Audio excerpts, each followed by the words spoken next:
Let's all go to the lobby. Let's all go to the lobby. Let's all go to the lobby to get ourselves a treat. Delicious things to eat. The popcorn can't be beat. The sparkling drinks are just dandy. The chocolate bars and the candy. So let's all go to the lobby to get ourselves a treat. Let's all go to the lobby to get ourselves a treat.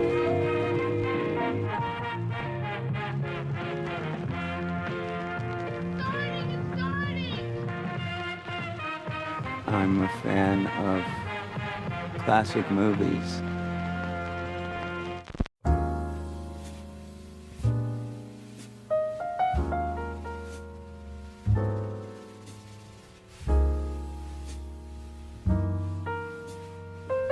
Hello and welcome to Overlapping Dialogue, a podcast of double features dedicated to programming the finest, most eclectic, and downright bizarre film pairings and cataloging the discussions that ensue. We're your gruesome twosome, Kyle and Levi Huffman. I'm Kyle. I'm Levi. And here we are. Welcome to the 93rd episode of Overlapping Dialogue. We're now in the thrusts of summer. Now in our 93rd year? No. Not quite. We're now in the big part of summer's coming up, Levi. We're just now on summer vacation from school. Mm-hmm. How have you been spending it so far? Cooking mostly, as it turned out yesterday, but we're letting him cook, literally.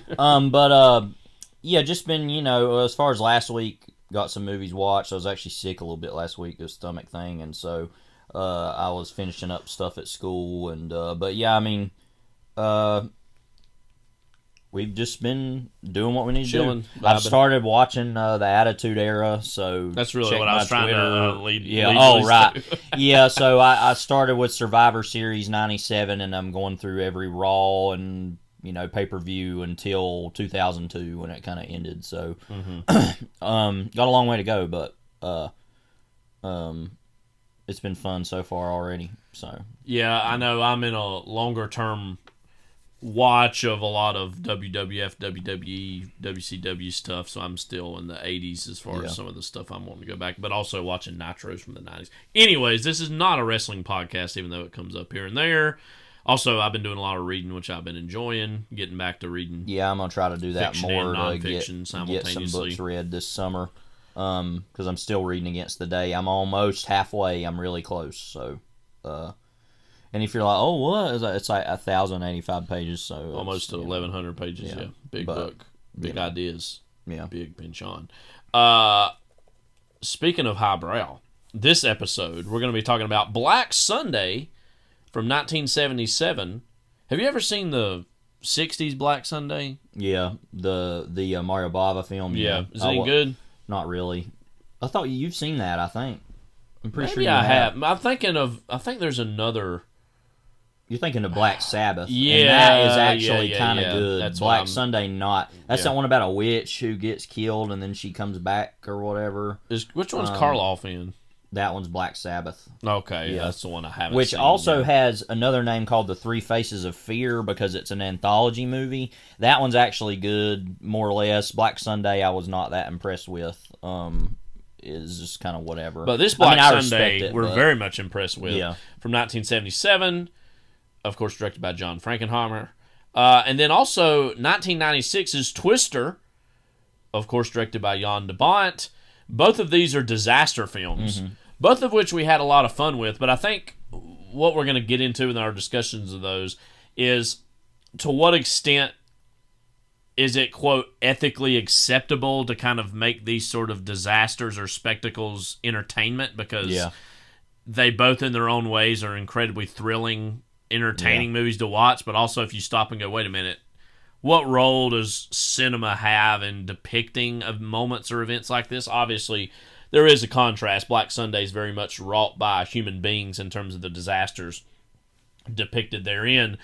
Twister, on the other hand, is very much just a totally man-made, or not man-made, but natural occurrence. Yeah, because these are both disaster movies, but in the sense of Black Sunday, it is a disaster movie, but it's from this terrorist lens, obviously, which is different. But like I said, it still is a disaster movie, but it's a different, kind of more interesting one than just, there's this big thing happening, and But this is also in the period when you had all those, like the Towering Inferno and Airport and Earthquake, Roller Coaster and Earthquake and Avalanche and whatever. So this is by the way, by far the best of those. Yeah. Also, that I think because it's just not really.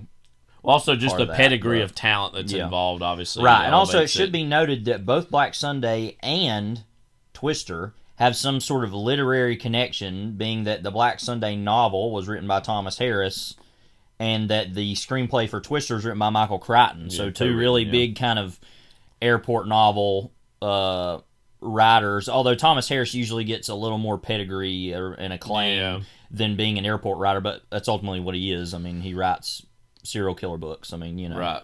But that Crichton, obviously, I want to talk about this later. He was huge in the 90s. I mean, a lot of massive stuff, in large part fueled by Jurassic Park. I thought you were going to say fueled by drugs. I mean, I don't know. I have no clue. I don't think so. I don't think so. Either. Yeah, but anyway. But before we get into those wonderful disasters, we gotta, you know it, we just gotta get into that Blue Plate special. Hi, Audrey. Norma, can I have a cup of coffee, please? Sure. I'll have what she's having. Hey, who wanted a large pepperoni? Coming up!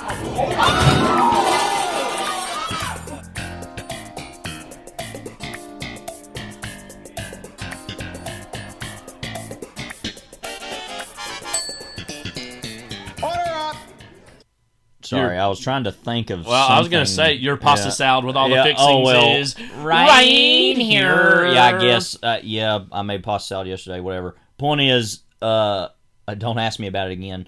Point is that I was trying to think of something more related to these movies, and I just blanked out. I was going to make some joke about this movie, but I didn't want to talk about food and this movie together. We're going to talk about some new releases. Speaking of beautiful disasters. Some new releases. The first one of which is In a Violent Nature. I keep messing up the title of this in my head. I want to say A Most Violent Year or In a Violent Year or. It's just because you love The Most Violent Year. Yeah, and I'd rather watch that. Even though this is good. Yeah, this is good. I would too. In a Violent Nature, a new Canadian slasher film written and directed by a gentleman by the name of Chris Nash, who I believe this is kind of his first feature film. He had, I think, directed some of those ABCs of Death too, some section of that, which I've heard of, but and those movies usually totally suck. Let me just be clear, I haven't seen any of them really. But now there are the more highbrow versions of that, like VHS, which are directed by people like, Ty West or whoever, who have more of a acclaim than other people. But this is usually how people get their start, and if it takes that to get a movie like this made, then whatever. I'm just saying, usually those anthology horror movies that are directed by 16 people are. And this is definitely going to be a Shudder movie. Yeah. It says opened in 1,426 screens, marked IFC Films' widest theatrical release to date.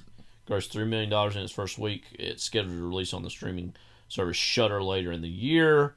It premiered at Sundance and got some acclaim there. Just describe what this is about, which I feel like so much about talking about this movie is baked into the premise itself in terms of its approach. Right. Described as an ambient slasher. Funny enough, those almost seem like a contradiction of terms. Those are two terms you see side by side. Follows a mute killer who is resurrected from his grave in the Ontario wilderness by a group of teenagers whom he then begins stalking and murdering. The events depicted are largely observed from the killer's perspective. So this has been sold, largely speaking, as a slasher movie told from literally the killer's perspective. Yeah. I mean, I think a lot of people have said, imagine Friday the 13th if Jason was the main character in terms of the sequels and whatnot. Everybody's been saying Terrence Malick makes a slasher movie, which I have some quibbles with, I'll talk about. I do too. Yeah. I do like this movie a good amount. Because there's no narration, first of all. And it's not as great. But. Well, yeah, two big things there. Right, but... You know, as far as like to describe what, quote, happens in this movie is literally doesn't stray really all that much from a typical slasher movie. I feel like slasher movies, while they have their fans, rabid fans, sickos, that I say is one of the most, and this is saying a lot, one of the most rote subgenres within horror in terms of, we all know how these things work. You have people, mostly young people getting away, having a nice little vacation or a trip. What could go wrong? And then all of a sudden, murder. And it was wrote by 1985. You would know a little bit more about the lineage of slashers than me. I feel like Halloween was the one that really like started to crystallize into a genre. I mean, you could go back to Psycho, I guess, but that's Texas Chainsaw Massacre, Black Christmas. Yeah, I mean, because that's kind of a lot of people talk about, and I won't talk forever about this, but there's actually a really great, and I'm a fan of James Rolfe anyway, Cinemassacre, Angry Video Game Nerd guy. He did a review of Black Christmas once where he literally kind of talked about, for about 10 or 15 minutes, the slasher movie kind of timeline of where does that begin, where does it, and obviously like anything, it's a complicated question, and you could go all the way back to the Cabinet of Dr. Caligari if you really want to, but really the big kind of three in my mind are Texas Chainsaw Massacre and Black Christmas and Halloween. The first two of those literally released in the same month of 1974. And then, but yeah, Halloween was the big one in the sense of they're becoming more of a franchisable. Yes, that product. And also that it was the most complete version of that, because Black Christmas you never even saw really what the killer looked like, which I think is why that movie is actually as great as it is. One of the most disturbing endings ever, which can be said about a lot of that things. That movie overall is really good actually, and I'm a pretty big fan of. Really creepy, second most iconic Bob Clark Christmas movie. Yes. But it's pretty mind blowing. The same guy did that in Christmas. And the Texas Chainsaw Massacre is, it's which we've talked about before. Yeah, is great and is maybe the best slasher movie in a lot of ways, but is more of part of still that rustic, what I call rustic horror, I guess. Which we were joking. This is the next phase of post horror is rustic horror, folk horror. That is its own thing. Yeah, but what I mean is out in the sticks, redneck people kill people. And that's something that was kind of already happening in the 70s anyway. I mean, also with Last House on the Left after that. But ultimately, I think Halloween is in this urban setting or in this neighborhood setting. Is a little more of the typical version of that you get after that. Prom Night, The Prowler, all those types of movies in the early 80s. Real quickly, where would you categorize Psycho in relation to all these? Well, Psycho's part of that, too. Yes, and I think that is another one that, honestly, I neglected to say is a big one in the sense of you get someone dressing up, you don't really see them, and they're multiple people are killed in that outfit. Right.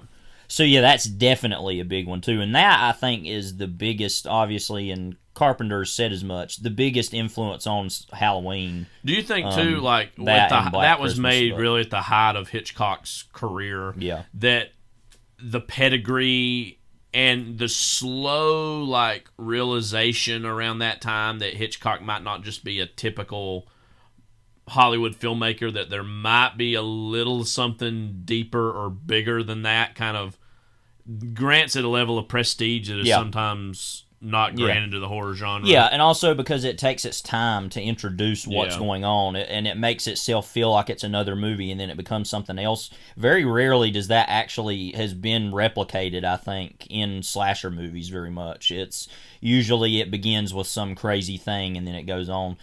Another thing I've left out totally, which I want to rectify, is the giallo. Right. Is actually probably the biggest influence on that of literally the Mario Bava films like we were just talking about, especially and Dario Argento with The Bird and the Crystal Plumage. That's a big one. I saw that a couple years ago or a couple months ago. Twitch of the Death Nerve, one of my favorite titles. Stuff like that, which is a really big version of that. Although you also did have in the 1950s a lot of those movies like Bucket of Blood and some of those Corman movies that were about people killing people for some reason. Yeah. You could even also go back to The Mummy. I mean, Right, and like, so there's all these versions of that. So the point is, dipping into the history of this, there's those are like the kind of the cornerstones of the genre. And Friday the 13th is really in a big way actually the most quintessential in the sense of people going somewhere, because it has this whole kind of summer or camp atmosphere, most slashers, and so that's kind of what this is going on. But anyway, and which it feeds into a lot of the why our younger people are involved in these narratives. And now I'm sure there's going to be some horror slasher aficionado who's going to like maybe get mad at what I'm about to say. Has there been a really transformational one since Scream? No. I mean, like, Scream obviously was a huge deal, and that kind of regenerated the slasher genre in the late 90s. No, because I guess there is something like The Strangers, which the first one, which was,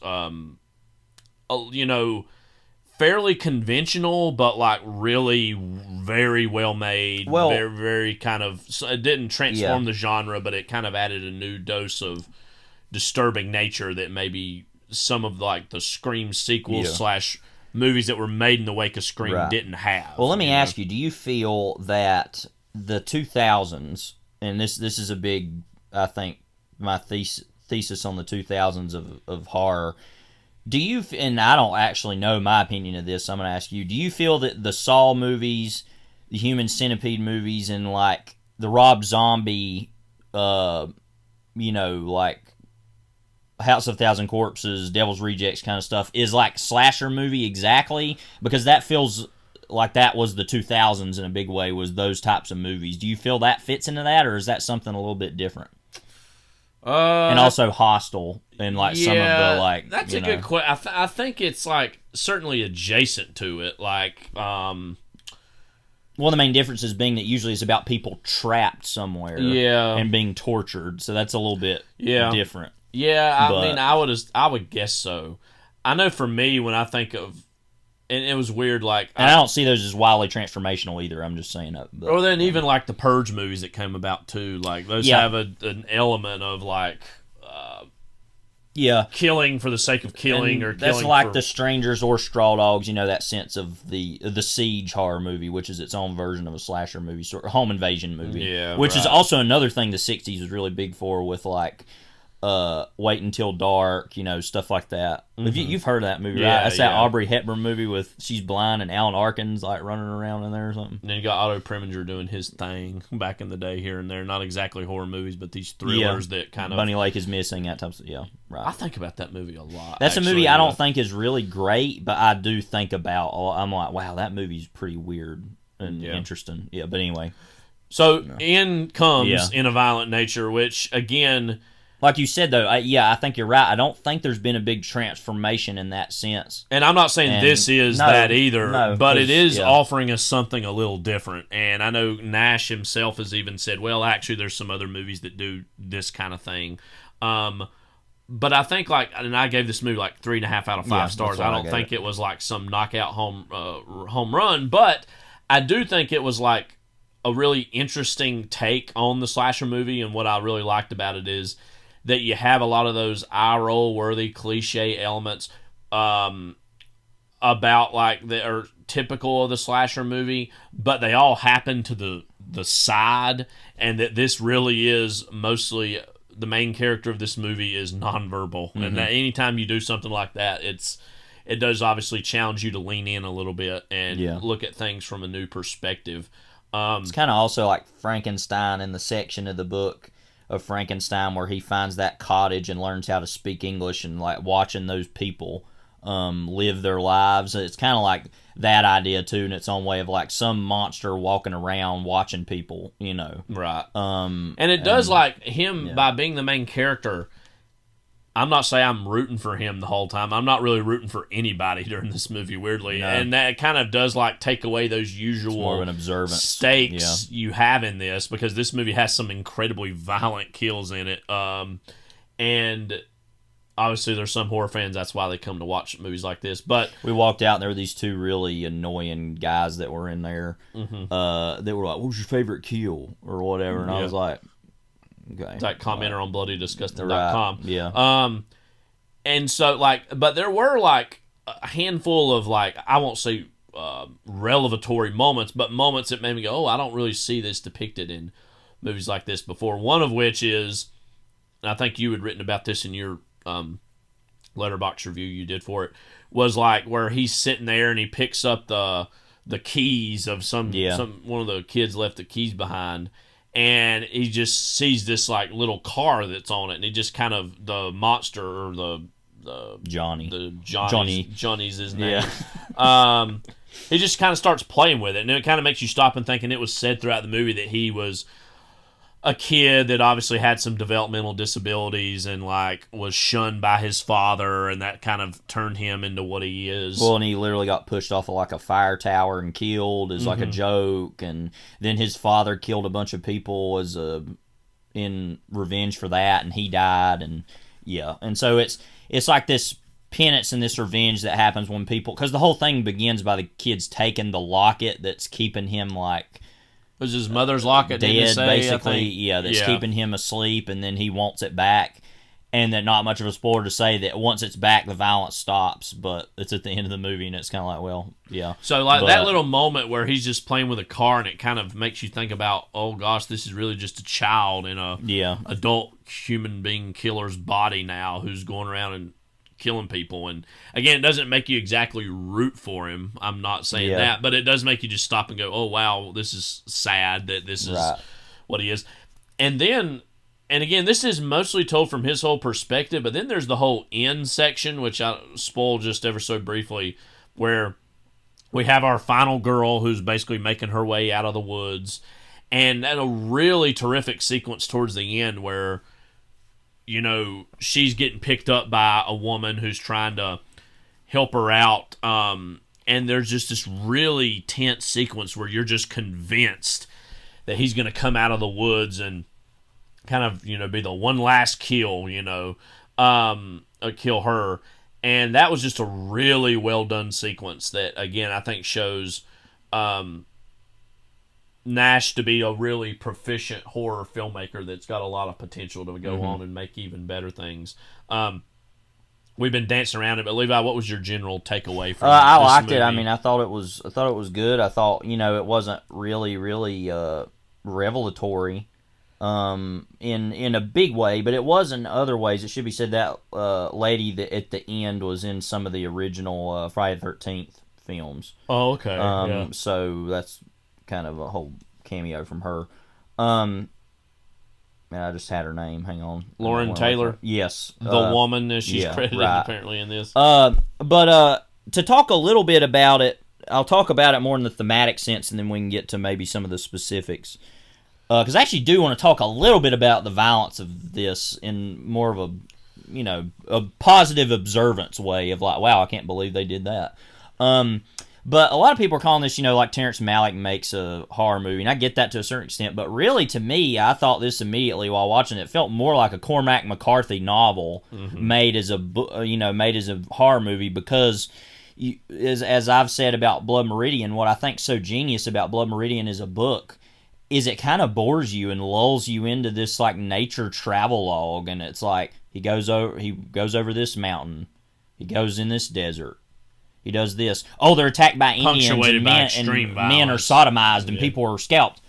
Oh, anyway, now we're going back to this, and it's like it gets broken by these awful, terrible things, and then it just goes back to, and that's a very specific and particular tone and mood that is kind of impossible to pull off most of the time. Kind of like Cormac McCarthy's whole thing is about like the violence of the landscape and the violence of the men who are on the landscape, and do you think that there's this whole comparison being made to Terrence Malick just because there's shots of nature? I think that almost to an extent that's like, okay, and I think this movie's good, but like, I mean, that's a fast food film buff's version of what that is, like comparing it to I haven't talked about that in a while. I don't. Yeah, it's like, well, you know who Malick is, but have you watched one of his movies lately? Like, have you had your hearing tested lately? As Frakes would say. Yeah.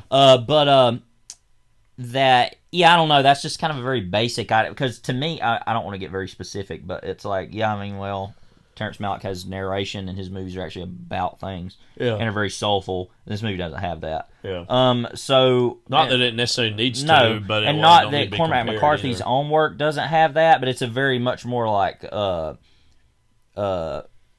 obsessions with Gnosticism and like, you know, a lot more like complex versions of just negativity, right? Yeah.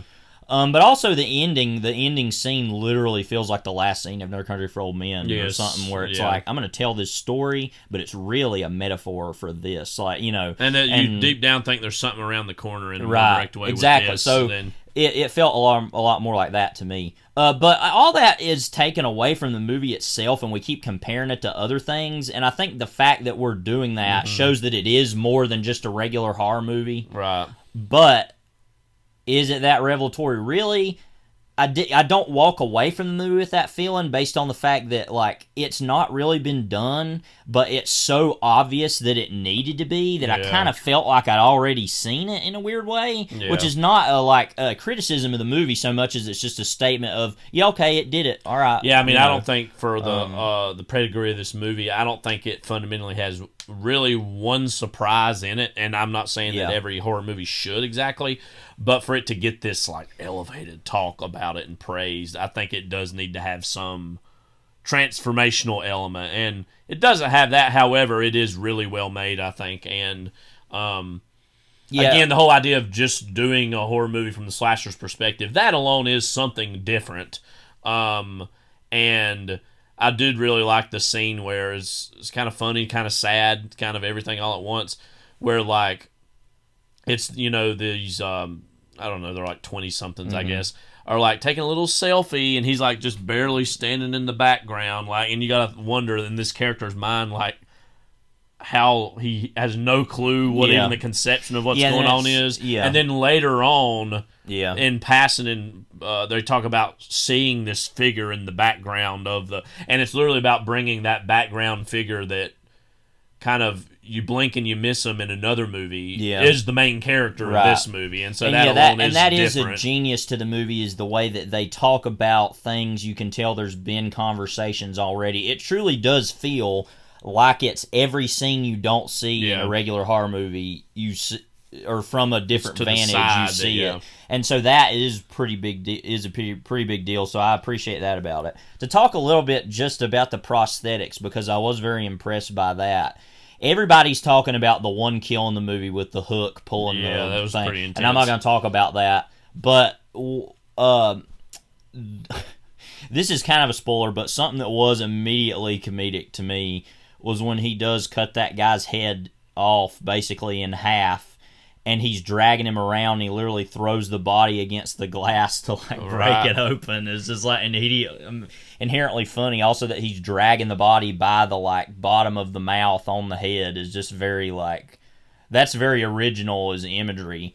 But the most impressive to me, and this is kind of a spoiler, I don't want to say a whole lot about it, but is where he uses that like log splitter on that guy. Yeah. And I literally was watching that, like, I literally had no clue how they did this, because the guy they put on there literally had to have been the real guy, or it was a really good animatronic or something, and it literally just cuts the guy's head off. Like, I don't even know how that was done. So in that sense, I feel like it's groundbreaking in some very, very simple but effective prosthetics that I was like, and he kind of talked about that on the Big Picture podcast. Yeah, he has experience with Sean Fennessy, and so working in that. But I was like, wow, I was kind of blown away by some of that just from a technical standpoint too.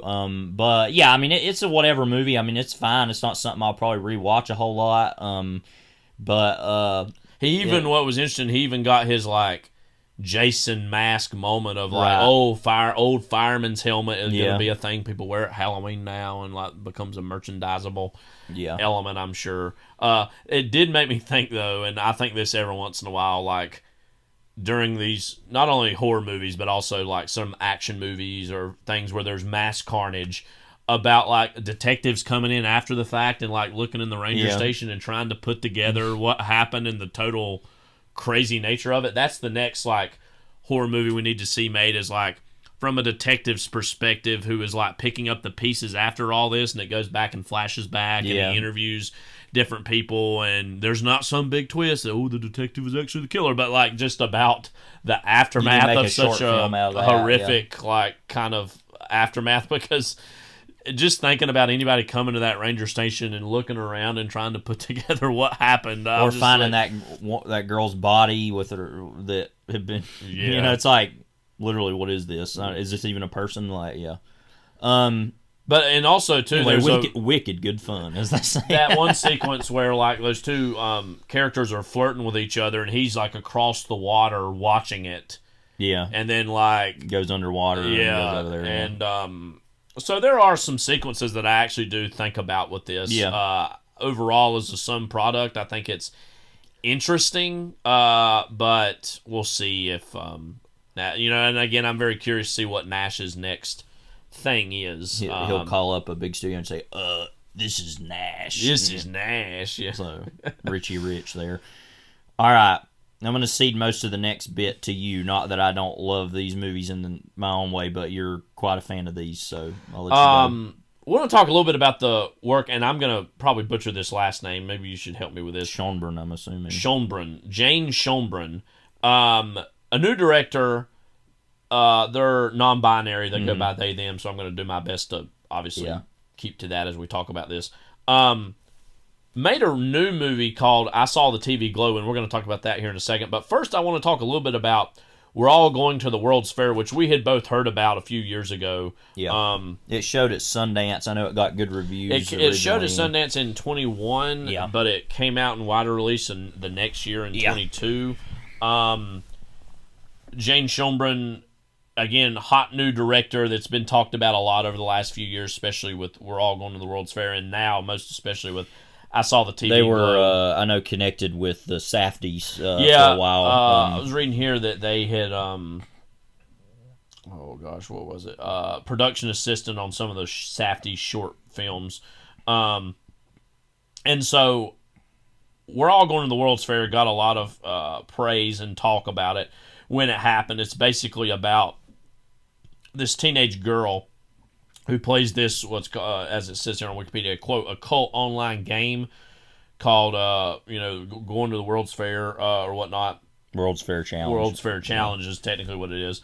And most of this movie is a combination of her watching films, or not exactly films, but like YouTube videos, and it doesn't say YouTube, that's probably what it is. YouTube videos of other people who are taking this bizarre challenge, where the challenge kind of starts with you watching some unseen thing on your it basically just looks like a collection of colors being flashed at you, and seeing the after effects that it has. She goes deep into this world, and a lot of it is fueled by like these kind of creepy pasta type online mythologies that exist, and not only about her making content and videos, but this mysterious figure who's kind of watching her. It was John J. Rogers, or what was his name? Michael J. Rogers. Rogers is JLB. Is JBL. And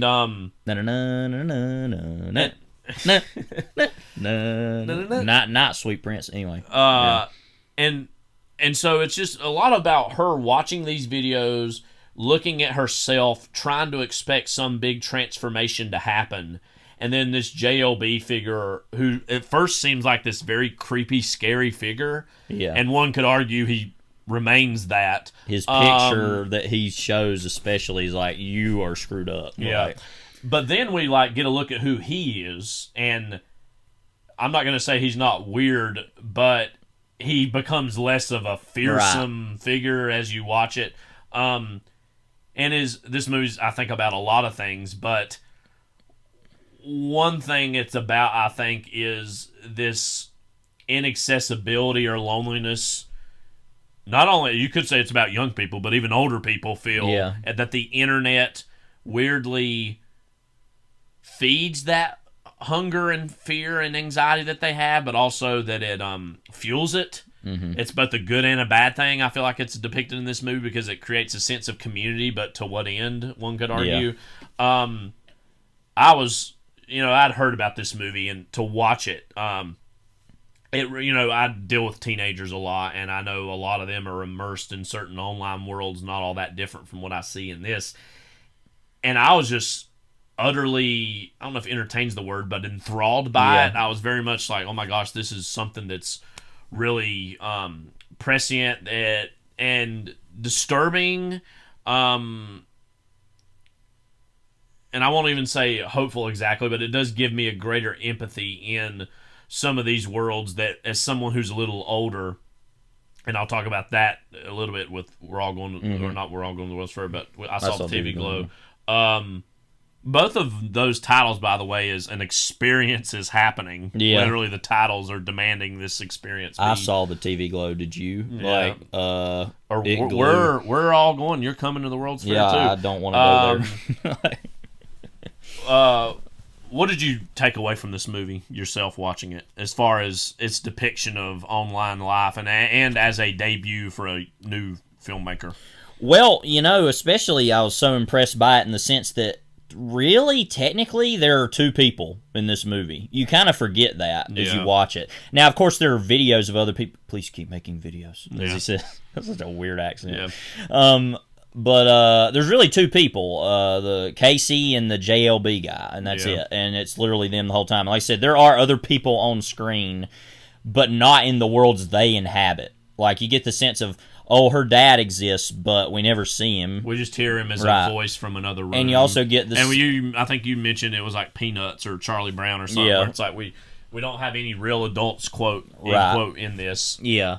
And also, even in the sense of JLB is like there's a lot of question marks about who he is and exactly. And he lives in this really big house, it turns out, so it's like, where's it? And it's a pretty nice house, and we do see like a woman out of focus at one point, and then we're like, is this his wife, is this his mother? Like, and doesn't even really get a good look, and it's just weird about like who and where is he. I don't know.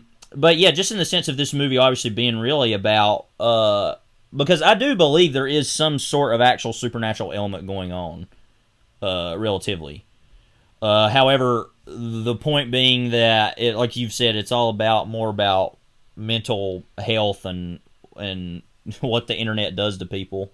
And also, like, people recording everything about their daily lives and posting it online, of her literally making videos of herself just falling asleep. And at first that starts off very banal and very like... And then she even says, this is stupid, and like, why am I doing this? But then later on, we get a literal, like, wait, what the hell is this going on moment of... This is your scariest video yet. Yeah. Please keep making videos. Yeah. But then he also shows this concern for her. Yeah. Which it turns him from him looking like a predator into being like, wait a minute, is he actually looking out for her? Like, and I don't know if there's an exact answer to that question. Yeah, and my favorite, well, this is kind of going off topic, but my favorite sequence in the movie, it's actually a really long take. It hides itself as, it's probably like 15 minutes almost, of where she's doing that first video of her falling asleep. She's like, this is stupid, and then she goes out to the... it was like a little shed or whatever, yeah. And like gets out her dad's shotgun and then leaves it, and then goes into the other room where there's this like projector that's of this woman saying, "Go to sleep." It's like ASMR, yeah. And like that's all one take. It goes on for like 15 minutes because I was watching it in the moment. I was like, "This has all been like one take. This is like really impressive." And it's not that hard to have done all that actually because there's not a lot of dialogue or But, and then that ends with, like, him communicating with her for the first time or whatever, which is weird. And with, like, a weird image of her, like, without eyes and, like, her face distorted. And so, the movie totally subverts the expectation of, oh, he must be some bad guy, because, like, all that is, like, this guy must be some sicko. And he probably is. But the point is that, in the end, he was looking out for her anyway. So that's, like, a really interesting... subverting of that, and that I was not expecting. And so, I think this movie, obviously, as a debut, is like a lot of debuts of some great filmmakers, makes the most of it not having some massive budget. I mean, it has some of those long takes, like you said. It plays a lot on a lot of this kind of analog / almost found footage, lo-fi horror, and the whole idea of and I'm not deep into the creepypasta horror either. analog world, but the whole idea of, oh, this looks kind of weird, I want to click on this and see what it's about. Like, that nature of online life, I think, is one of the best depictions of it I've ever seen in terms of it's so scary, but you don't want to turn away from it. Clickbait voyeurism, I guess you could call it. Yeah. Just to very, very maybe briefly spoil the end of this movie, the movie ends with her on a pretty clear path to like a suicidal tendency or place, and he very desperately, JLB, he kind of becomes the main character in the last 5-10 minutes of the movie. Very much concerned for her, and I think it does. I mean, he can both be creepy and care about her. I mean, both of those things can also be true, I think. And, you know, the movie ends on this almost epilogue where it's like they've ceased contact, and he tells a story that, oh yeah, we actually ended up meeting in real life, and we didn't know how to interact with each other, and then we shared a kind of a moment of understanding, and then the movie kind of ends with him trailing off when the credits roll. Not that it even exactly matters at the point of the movie. Do you think that even happened? Well, that's something that the Wikipedia page brings up too. No, probably not. I mean, you think that's its own little creepypasta online story that he's created right. for himself? The whole point is the question anyway of whether it was, but also I just keep thinking about the final image of him after the video, just sitting there with this look on his face of like, almost weird contentment. Even if it was a lie, like being like, well, that's the story I tell myself, like, you know, and it's like, which I feel like speaks to what these mythologies online for people are and all that about. is one of the most powerful endings to a movie I've randomly seen in a while, which is funny considering what the ending of I Saw the TV Globe is. Totally different. But yeah, I keep thinking about that, how impressive the last kind of 10 minutes is, and the whole thing just being really a strong debut from a filmmaker that hopefully is going to keep making videos, because this is your scariest video yet. Would you say that I Saw the TV Glow is their scariest video yet? I think so. Okay, yeah. Well, anyway, I think that we're coming to the World's Fair is in theory, but whatever. Any more you want to say about that before we move on? Just, you know, again, as a debut, I think it just checks a lot of boxes of, oh wow, a new young filmmaker. And I'm going to say this really with the next thing we say, but as far as like looking at the scope of like millennial filmmakers, and then I know they are a little older than I am. Yeah. I think they have a shot at, and I've been waiting for this moment for a while. I was talking to Lainey about this, who I saw the TV Glow with you, and her sister Kaylee. I was busy. I couldn't go see it. Can I interrupt for a second? So Trey Edward Schultz is another version of that, I think. Yes. Hasn't made a movie with Waves particularly. Yes. But we haven't seen anything from him for a while. But just has a shot. Anyway, But I was talking with her about, you know, I've been waiting for a while, and they're still a little older than I am, but like, of these millennial filmmakers, I knew there'd be a time where they're kind of graduating into these spaces and like finally in a position to make movies, and see them scratch certain itches that have not quite been done yet. And weirdly, I Saw the TV Glow is more of a millennial movie than even this is, because this is almost more of a Gen Z movie. I Saw the TV Glow, but We're All Going to the World's Fair is more of a weirdly. What I like about it is it's like both mostly about younger people, but then there's also this older person in it that's even would be like closer to Gen X age, you know. Who wants her to keep making videos. And just the idea of like that character in of itself in the debut to like make something so shadowy and interesting and then in the end sad, I just think is like a unexpected character that you wouldn't exactly expect to see in this. To get into I Saw the TV Glow, to say what this is about, do our best. You know what's funny about that movie is it's actually wildly simple, in my opinion, about what it actually is about. But I would agree with that. I Saw the TV Glow, psychological horror drama. Follows not really like moments, but follows stuff we think's funny. Two troubled young friends whose connection with a favorite TV show drives them to the question of their reality and identities. Stars Justice Smith and Bridget Lundy-Paine, along with a supporting performance by Fred Durst, we can't forget. We'll talk about him later, yeah. From the very beginning of this movie, and I had high expectations going in, this is, like I said, even more of a millennial parable, I'd say, than the first one was. From the very beginning, like the moment, like where it's like taking place, the movie starts, anyways, around the election of 1996, randomly, where Justice Smith character, who is named Owen, is. But is he really Owen? It's like a younger version of him, though. Yeah. It's not even him, right. And the way characters look actually has an important role to play throughout this whole movie.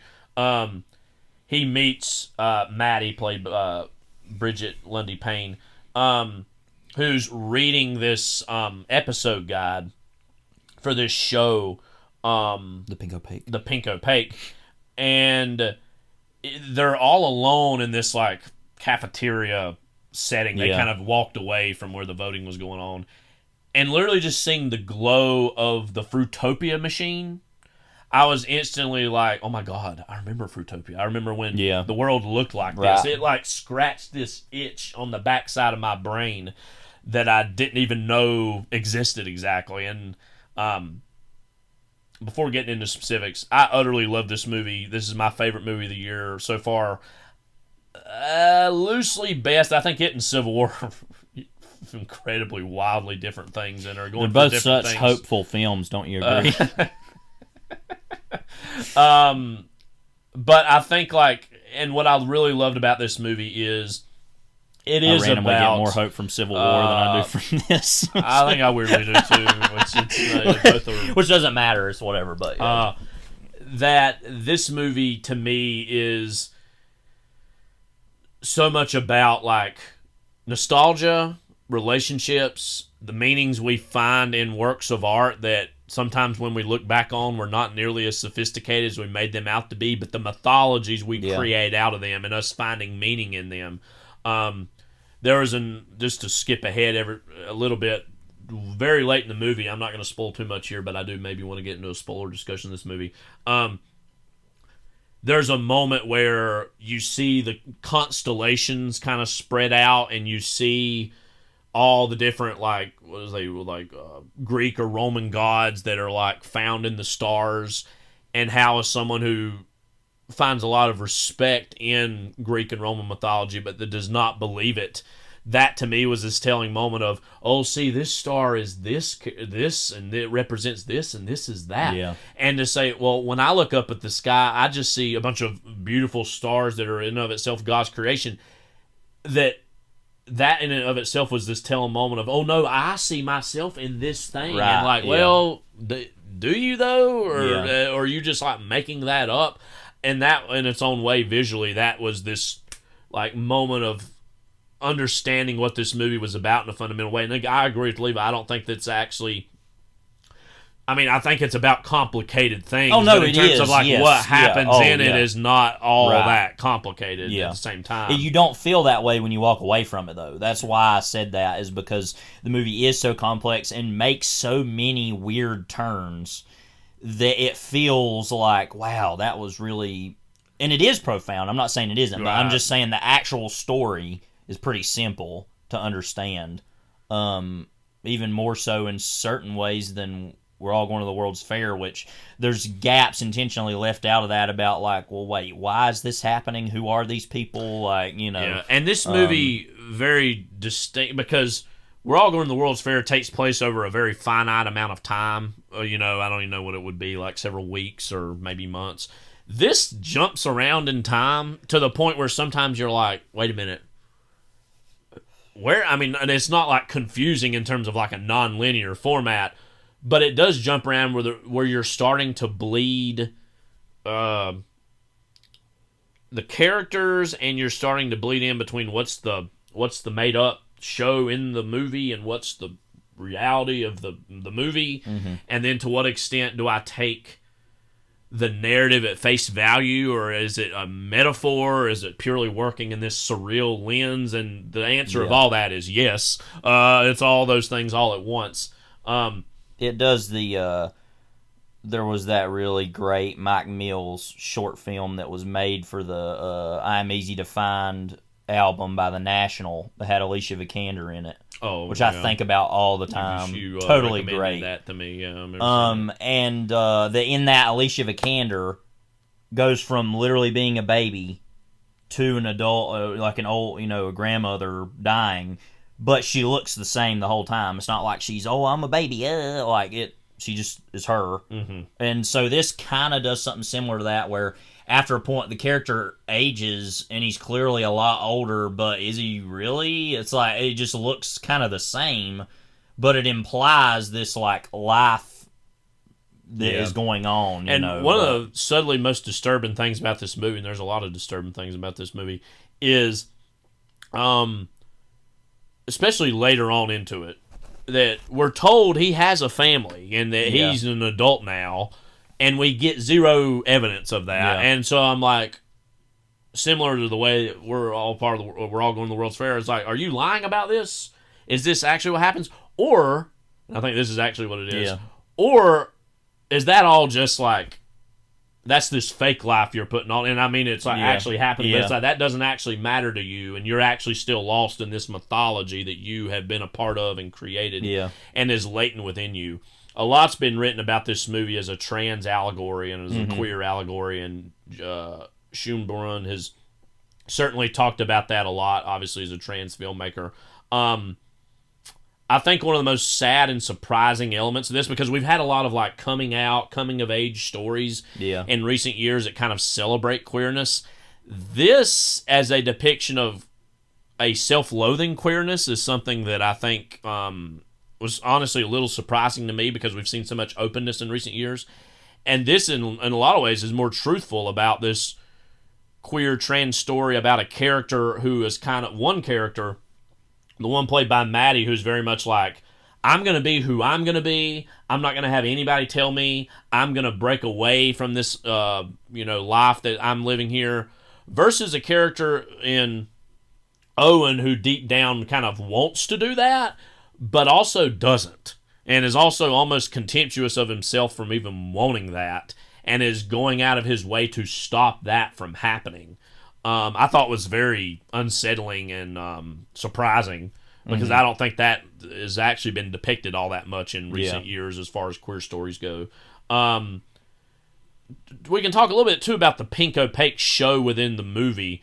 I think just looks very evocative, very interesting. I know the filmmaker has talked about their love of Buffy the Vampire Slayer and of... even as it turns out, The Amazing Adventures of Pete and Pete, because they make a cameo that I didn't even notice when I first watched it. Yeah, and I was like, wait a minute, is that them? And I looked up later, it was. And certain shows, I think also Are You Afraid of the Dark? A lot of... Erie, Indiana is another one. Some of those shows of which were on Nickelodeon, and this has like the Young Adult Network or whatever it calls it, which is clearly like a Nickelodeon stand-in. And even seeing like some of the ads that were on there reminded me of... And again, this is slightly for a generation that, like the millennials who are a little older than me, and so, but I knew what this world looked like, and, it just brings back a lot of thoughts and memories. And then also it even reminded me of an older female friend that I had that was into some stuff and kind of got me into some other things. And so the show itself looks like, ooh, I want to go back and watch that. Yeah. That looks like this weird, interesting idea, and even that show was in of itself this queer-coded, the Pink Opaque story. It's basically about these two teenage girls who, like, meet at a camp and have a, quote, special friendship. Basically, it's, again, coded as gay or queer, And they can, like, telepathically communicate to fight monsters. Well, one thing that I was thinking about, too, in that is, like, why didn't they ever just meet up and hang? Because most of the show... It's like that they're apart and they're communicating with each other, but they're not actually seeing each other. And why is there that literal physical distance between them? And that's not exactly answered in the narrative of this movie. But Well, that literally happens between these two characters too. Well, ultimately that's the metaphor. They are only communicating by way of the show. And that for most of their friendship, if that's what you want to call it, I don't even know exactly how to categorize this relationship. Is one of distance, and that she's leaving behind these VHSs for him to watch, and that even it doesn't keep leaving more videos. And even that moment where he's walking through the school, that whole little sequence. And you're seeing all the different like captions and like I was not immersed in art exactly like this when I was a child or a teenager, but even that whole idea of you're walking through a school and you're actually living in your own mind and in this other world, that did really speak to me, right? Because I think we've all been there in terms of you're literally walking through a physical space, but you're actually in some other place. And again, that character's interest in this show is something that's always slightly inaccessible to him, even though he wants to be a part of it, and that it, again, scratches certain itches about himself that he's actually, even as he ages, is not willing to admit. I found to be pretty profound. I feel like I've been talking a lot about this movie, Levi, though. What did you take away from this movie as both the follow-up to We're All Going to the World's Fair and as its own experience? It's strange the follow-up because it feels like really this should have been the first film, right? Because it's about their life and their, past.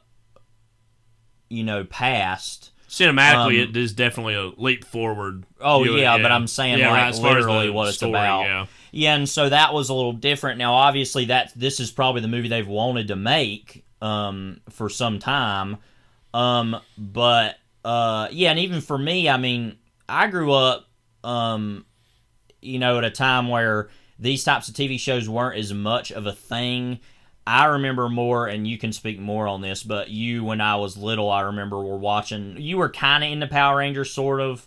Yeah. But that's another version of this, but especially Smallville, which was kind of your version of I was literally show. Also, I meant to say this, I was thinking about, they talk a little bit about, like, online communities and stuff like KryptonSite.com was something that I literally went on every day. It was like about Smallville news, rumors, fan discussions. Like that was a little bit of a version. You went on to like comicbookmovie.com for a long time, which was a thing.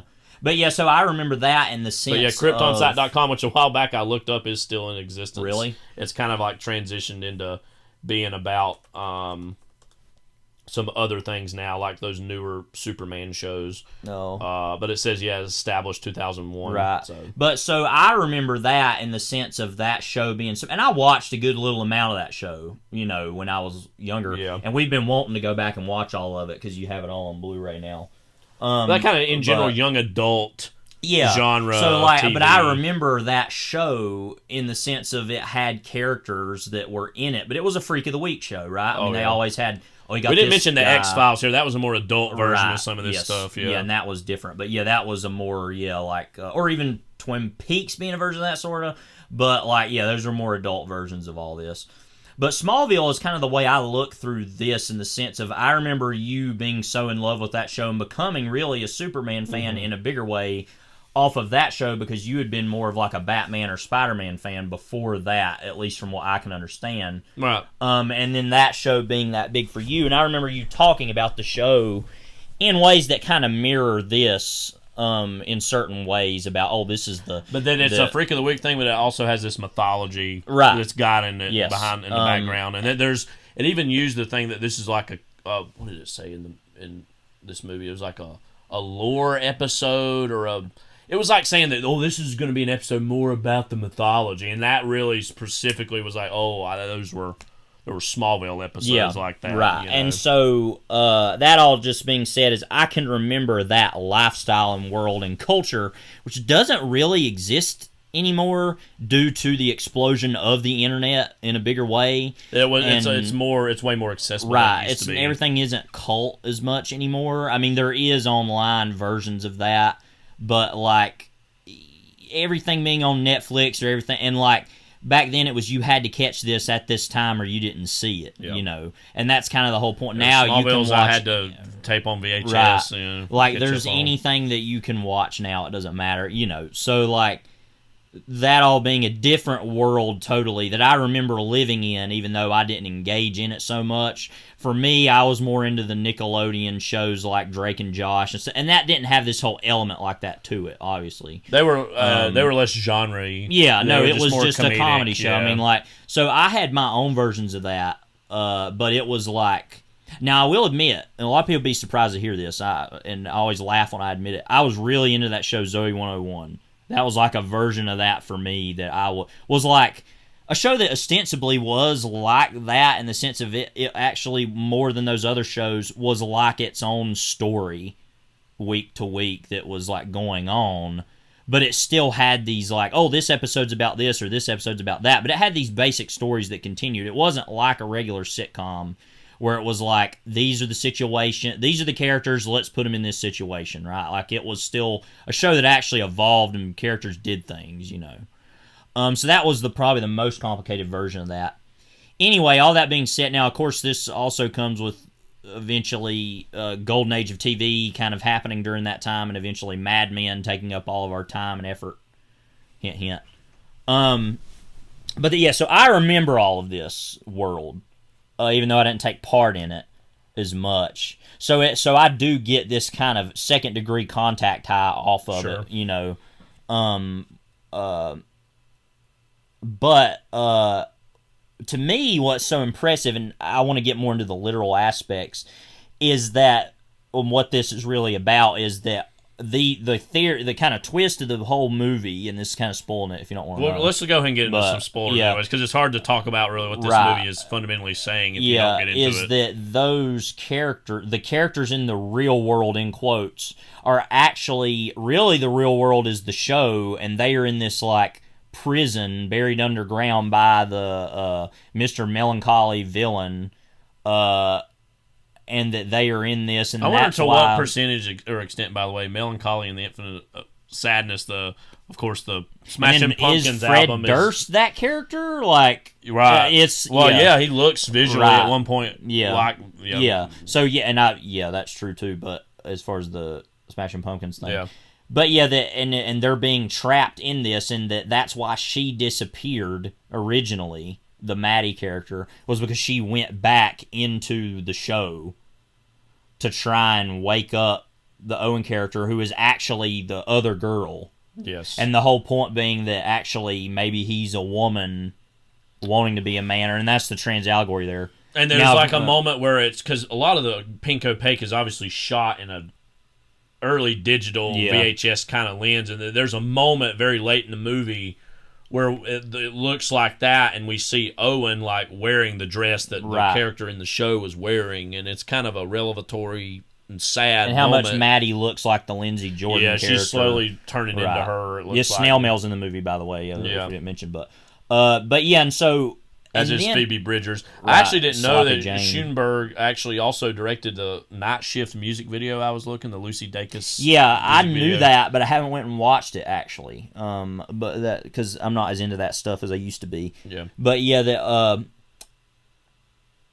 the music in this is really good too. Actually, but anyway, Alex G, I think, did the official score, and he did for the first one too. Alex G, it's like okay. Which, I mean, I guess it is made up. Even if that were his real name, somebody made it up. Yeah. But anyway, and then the whole question becomes, because then she shows back up, the Maddie character, and is like telling him this is the truth, and you need to go ahead and bury yourself and kill yourself so that you can go back to the regular, the actual life that you're supposed to live, and that the whole movie is him eventually saying, "No, I'm not doing that. You're crazy," and not really believing it, but then living the rest of his life after she's disappeared, thinking, oh, but actually that might have been true. I don't know. Now, and that kind of explains why life feels like it's going by, and also why the character is getting older but pretty much looks the same, actually, is that time's going by, but really in the realm of the actual life in the show, it's only seconds are going by, and they're slowly dying, suffocating. And that's why he has asthma, too, by the way. And he looks remarkably older towards the end, And so that being the whole point being that he's living his whole life thinking, is that actually true? And to me, and I don't think it really matters whether it is or isn't, although, I feel like sometimes we get into this, like, it doesn't matter whether it is or isn't, which is kind of pretentious, but I actually do probably think that actually is the reality of the movie in its own way, is that the show actually is real. They're real life, and they are because to me there's enough weirdness going on. But the point is that even if it's not, it's his own mind is so screwed up and living in that world that's what he sees and that's what he thinks. Is that when, like the scene at the end, the climax where they're having that birthday party, and he just screams and everybody just stops moving, is like that could easily just be him being totally insane, and rather than like, oh, it's all part of some like big joke. Or even that the moment where he sticks his head in the TV and Fred Durst puts his head under the water is a suicide attempt in the real life or whatever, that he's seeing as that, whatever that means. But the point is I find all that to be incredibly complex and fascinating of a like narrative conceit that's very basic, like I said, but what it's actually saying is the idea of people living their lives in these real fantasies, and whether or not you're willing to actually... And they see themselves more in the fantasy than they do in the reality. I think it has an incredibly sad ending in terms of the character, after he has this breakdown, goes into the bathroom and takes like a box cutter and cuts his chest open, and we literally see this TV like... The TV was... glowing. He was the TV glow all along. Right. Yeah. And that what that truth of that show was and what it meant, and him being trans is really what's inside, but he cannot show that to the rest of the world, and that all that beats within him, and he's like, it's still, that's like the moment at the end you would think, this is your chance. Yeah. Be who you are, and he still says no.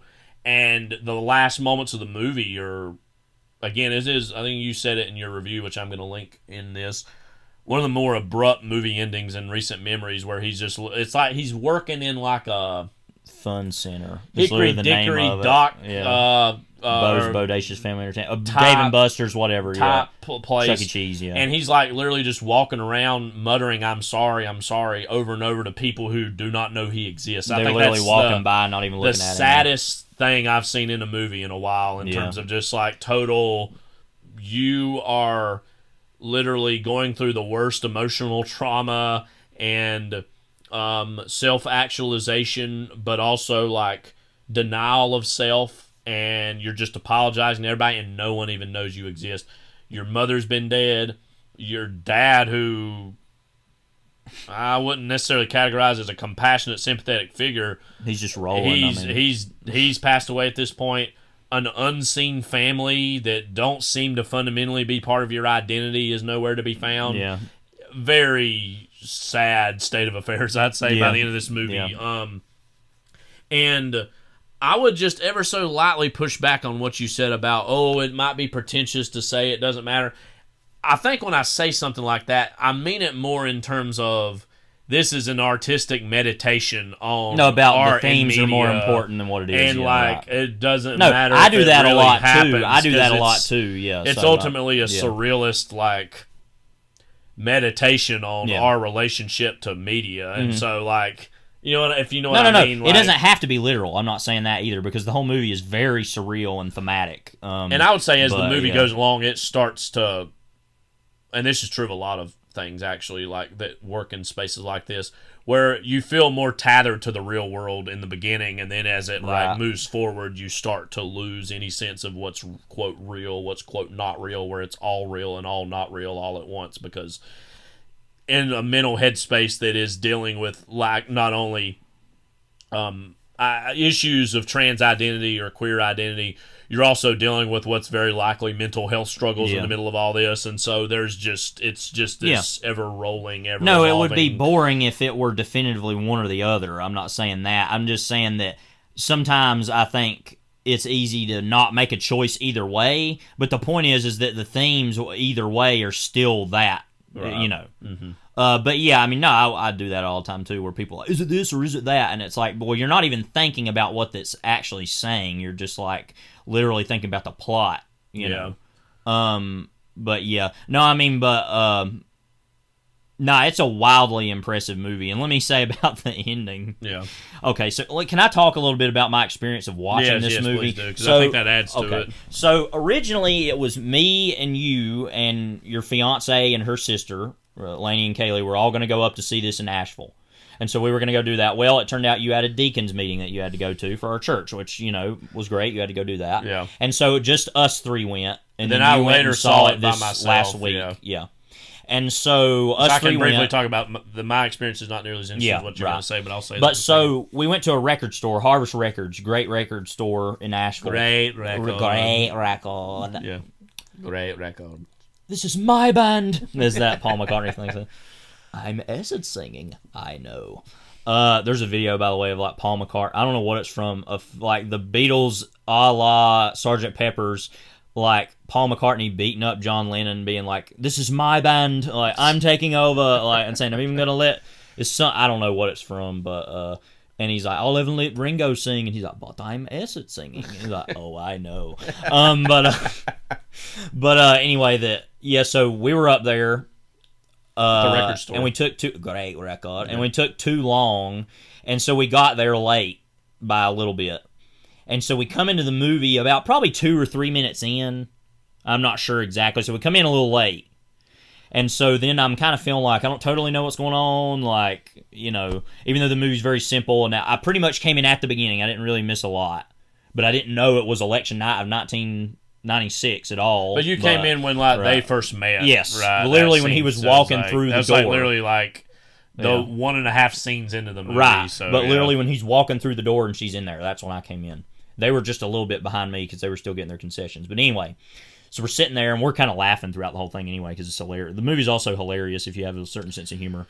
Yeah. But because I think the ending of the movie, while also being deadly serious, is totally hilarious, and I was laughing so hard, like, wow, I can't believe. More because they ended the movie that way, not because of what it means. The conception of just it. like, wow, you really did that. That's hilarious. The movie, by the way, is only an hour and a half and feels like, or about an hour and 40 minutes, and it feels like it packs a lot into that amount of time. But it's like animation almost in the sense of how much information it can pack into that time.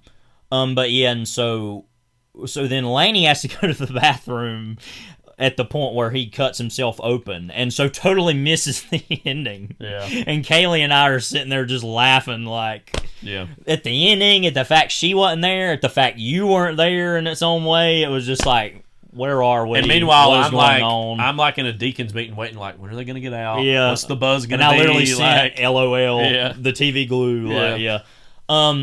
But so that was just such a and then we were in it. It was a packed theater, by the way. A lot of people in the top floor. Is that where you saw it at? It was in the top floor. It was like full. So we had to sit at the back. We came in late. We were kind of laughing, and a couple people kind of turned around and looked at one point. Yeah, and we were like, I was wanting to be like, the TV's glowing, man. Like, get over it, you know. But just such a hilarious, weird experience to see that movie in that way.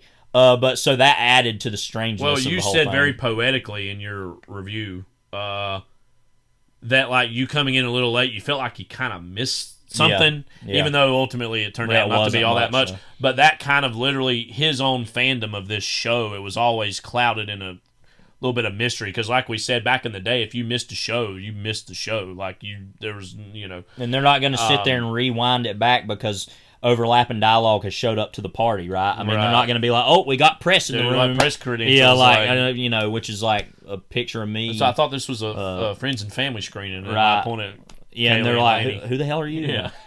But like, so you have like 2 subscribers, bro. Like, and so like they're not monetized. Bro? We've kind of been dancing around it. A later revelation in this movie itself is that it's finally streaming, and so he goes and watches it, and it looks like the most like. It's like lame ice cream, Well, first off, earlier in the movie, we saw this very macabre, ice cream grim monster. depiction of this ice cream monster. That's like kind of happens all of a sudden, and it's kind of. I mean, it's not like Texas Chainsaw Massacre. But it's disturbing, weird. But it is very weird. And you're like, what? And then we see the quote real depiction of it, and it's like so milquetoast and so like and. But that's how every episode of Goosebumps felt, right? I mean, we didn't mention that at all. Right. We didn't mention Are You Afraid of the Dark? Very much so. Like, you go back and watch that stuff now, stuff that terrified you as a kid, and now you're like, Like that one episode, the Haunted goofy. Mask episode, Yeah. that scared the ever-loving hell out of me as Yeah. a kid. I was so scared of that. And if I were to go watch it now, I'd just be like, yeah, it's a mask. It's attached to her And head. and whatever. I thought one of the most disturbing shots of the movie is very simple. It's like the TV glowing on his face, and it's like the camera's like slowly moving while he's laying there watching it. And this like Justice Smith, by the way, gives a terrific performance. I haven't really mentioned. Just this the horror of, I have invested a core part of my identity in this. And this is what it is. Yeah. And just like that moment of like, it's kind of funny when you say it out loud, but like the moment of like, Star Wars fans, when are you going to come to that realization? Yeah, somebody's going to make hopefully a version of this about that. Fanboys, but good. Yeah. But like that moment of like, wait, my fundamental identity is a fraud, and like that's a very harrowing moment. It's kind of funny to think about now, but like in the moment, it was just like, oh wow. Like, Can I talk about fanboys for 1 second? I just remembered something. Remember at the end when they go to Skywalker Ranch and like there's literally a door that is like the Tantive 4 door. It's like there's no way that even exists. It's like, that's just, I think about that detail all the time and just get pissed off. I'm like, that doesn't exist. That's so dumb. Anyway, but yeah. Anyway, I was just thinking about that. But my own experience was not nearly as kind of prescient as that, I would say. I was in the theater with 4 other people. So like, it was kind of the opposite of what Levi was dealing with. There was like 2 20-ish something women behind me. There was a man that had to be in his 60s or maybe even 70s and like a good amount closer towards the screen. Stayed the whole time, laughed throughout here and there. And then there was a man that had to probably be in his 50s who was like about a row over from me. He got up and walked out like 15, 20 minutes left and left his soda there. So I thought, oh, he's going to the bathroom, but then never came back at all. So I don't know. I don't even remember exactly what was going on. Me and Levi talked about our own consternation or frustration with people that last that long into a movie like that and then go, you know what, I just can't make it through the end. It's like, why wouldn't you at least stay to at least get an idea of like how it wrapped up? Well, but, and Lainey had to leave because she had to go to the bathroom and she was disgusted by what was going on. But she did come back, obviously. But it's like, that's another little version of that. That's like, oh, like okay, Where would you rank this in terms of movies of the year so far? I know you're a huge fan of Civil War. Yeah, that's still my favorite. But yeah, I'd have to look at a list. I mean, I gave it 4.5, so it's a lower 4.5 though for you, right? Yeah, probably. I mean, it was between a 4 and a 4.5. But I was just thinking about the movie, and I was so impressed by it. I was like, yeah, I'm gonna give this the extra bump. But let me look for a second and see other. Well, there's also Challengers, which is up there. Okay, for me so too. Dune, Challengers, Civil War, they're all kind of there at the top. And then Furiosa right behind that. So yeah, it'd be in the top, probably 3 or 4 right now. Mm-hmm. But we got a long way to go for other movies too. I think we would agree. This again, it's my number one on both favorite and best for me right now. I think we would agree this is a exciting second film from them, and can't wait to see where they go next. Sorry, I just remember that again. I know so yet again prop up the big picture pod.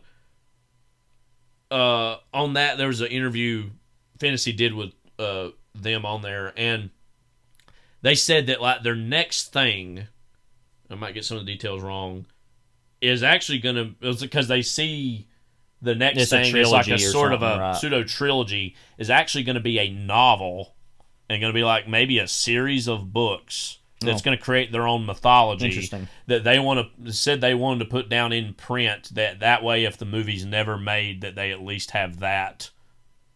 I'm dedicated definitely to print, all in on that. So, yeah, and that it's in some ways a progression of the ideas that have so far been in these. Oh, I'm all things. into that. So yeah, definitely. We'll see how that goes.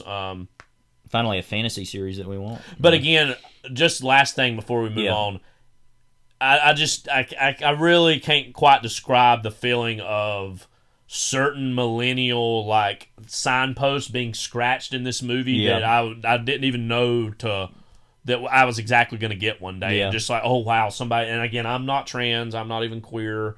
I'm very much a straight white man. But, and I was talking about this with Laney the other day, just this sense of finding solace and comfort, but also horror and media that you really subscribe to or like. I can definitely relate to that. And so while I'm not queer, it just speaks to the strength of them as a filmmaker that it can... this is just why we just need more people. We need more black people. We need more women. We need more queer people just making movies, period, because for all the cultural specificity that those people bring and we very much need, ultimately it's also about, there's a lot of ideas in these things that while they might seem incredibly specific, still speak to people from all sorts of different backgrounds and walks of life. And so I'm just incredibly grateful for this movie and hope that I know it's been successful in the limited screenings that it's had, and I hope that out on Bleecker Street or wherever. Also, though, like, it should be said that both of these movies, We're All Going to the World's Fair in this, I think they're very proficient at shooting people watching things. Yeah. Either literally on a computer screen or on a TV screen. And I think that's a very hard quality to make entertaining, because if you're just like, look at this person. So you're saying we need to start shooting ourselves doing this podcast? I didn't say that at all. But with a camera, not a gun. Just to be clear. But just like that's a very hard thing to make or an arrow, feel or a crossbow, dynamic. Yeah. And potato gun maybe. And I think it's also very hard to like make something that's a fictional thing within media seem compelling. I kind of want to watch The Pink Opaque now. Like that was another thing that was funny about that show. I forgot to say is that like it would just like unload random details and lore that made sense to the characters, but to us were seen in isolation. It's like at our summer camp and stuff like that. Literally, me and Kaylee and Laney were laughing so hard at some of that stuff. Like this is so ridiculous. Yeah. Like, some of this crap they're talking about. But yeah, so yeah, I like to see that. It looks, the funny time, I like to see that. Like, it doesn't exist, so I can't. So whatever. Well, it's kind of the most perfect lost media aspect of it is that it only exists in the context of this story and this narrative. Right. So there's gonna be people that are all into the Pink Opaque. It's like it doesn't actually exist though. Like, Pink Opaque fanfic. But then, does it exist in the story? That's the whole question. Cyclical nature. What are we in Pink Floyd's The Wall right now, where the last line of the entire album feeds back into the first one, and it's all cyclical? Right. We didn't really say much about Fred Durst or Connor O'Malley. Now, Two Fred heroes. Durst, we knew going in was in this. He plays like this very interesting dad character who really only has like the adjective interesting. Yeah, I'm trying to think of another word. Like, he's both absent and hanging over it, much like Mr. Melancholy, because there's literally a moment later in the movie where his face is literally in white makeup, and at that point it's like, yeah, he is Mr. Melancholy in this world. He literally only has one line when they're like driving. He's driving him back from the fair, not the World's Fair, but where Owen's talking about wanting to stay up and watch the show, and he's like kind of on his mother's lap, and again, is laying down as a teenager. There's some latent like how quote mature is this character stuff, and it's his parents like stopping that from happening too. Questions about it. And he's talking about wanting to watch it, and he's like, isn't that a show for girls? Like, and more out of confusion than contempt, I feel like. Yeah. And then there's the part like where literally he looks like Mr. Melancholy, and then there's the part where Owen is ostensibly trying to kill himself and suck himself into the TV, and he's pulling him out of there, which one could interpret as its own act of love. Yeah, I guess, And then he's like trying to make him spit out the goo in the shower. And it cuts to his face, and he's just like no expression. Like, how do you interpret that character in the narrative of the movie? I think it's supposed to be the Mr. Melancholy character, but ultimately it represents what Schoenbrun sees as the typical heteronormative father figure, character, right? And that's pretty simple. Yeah. Do you want to talk about the fact that about the Armstrong family story here about this? Like, you think they mind if we bring that up? I don't think so. Okay. So Laney and Kaylee's mom in high school dated Fred Durst. That's basically the length of the story. And so But what was so weird is I was literally sitting with people whose mother dated him. And he's on screen. It's just like so weird. Yeah. And they were joking like, "Dad?" ? But so it's like they went to high just school so together, random and weird, like that's happening. I'm like, it's not like they're his kids. I'm not saying that, obviously, but like. It's just they bear so some weird relationship, right? And I'm just like, also what? Even in the movie, he's this. To add another layer of obfuscation to it, I guess it's just like that he's this odd father figure, and there's just there was something that obviously. But no, we were literally laughing like I can't believe I'm literally sitting here. I want to briefly talk about Conor O'Malley, and we can move on after this. He himself makes a lot of very interesting internet art. I don't know if you watch some. You have told me more about it than I have seen it. He's actually. I'm not even making this up. I'm not even just saying this. He's actually making some very interesting artistic points through his art that are about today. It's like the dark Dan Licata. It's like it starts as one thing and then it totally becomes something else, and you're like, wait, where am I? And some of it is just purely this is a funny goof or gag video, and then some of it's actually making some pretty big statements, I would say. Anyways, he appears in this movie out of nowhere. I didn't know he was in it going in. Because I didn't either, and I was like, there's somebody in this movie I don't want to tell you in case you don't know who it is. As this kind of loaf-about loser boss that he has, who is in the middle of indulging himself, and Owen walks in on that, and then he kind of makes fun of... with one of the women that works there, yeah. And he kind of walks in on that. And then, I think one of the more interesting elements, later on, he's exactly the same age, and after the 20-year time jump, which we didn't even really say exactly happens in this movie, and he's exactly the same age while Owen is older. And I was like, and I was talking about Laney with this. I was like, so is it that he literally is that same character, or that's the new version? That's the new version of that guy that's always going to be around? And I don't exactly know what the answer to that is. Probably the latter, I think. Yeah, but I don't think it's literally the same person. Yeah, but that's. Yeah, but when he gets walked in, I was like, "Hey!" Like, it's just like, "Oh, whoa!" In the projection booth, yeah. Wow. Anyway, check this movie out if you get the chance. We kept wondering, they showed trailers for it in Hickory AMC, so we thought it might happen. But you know what would have been cool is if they would have had since they had some other performances by Sloppy Jane, and then that one female performer that looked like Rhea Ripley and was just going or whatever. They should have had in the credits Fred Durst doing a Limp Bizkit like one man show run off webisode moment of him just singing Rollin', or did it all for the Nookie, or speaking of doing it all for the Nookie, here's the trailer. For Black Sunday. Is that why Bruce Dern does everything he does? You think? Yeah. Well, there's some other reasons for some weenies and a Coke too, but all right. Anyway, Black Sunday. Here we go.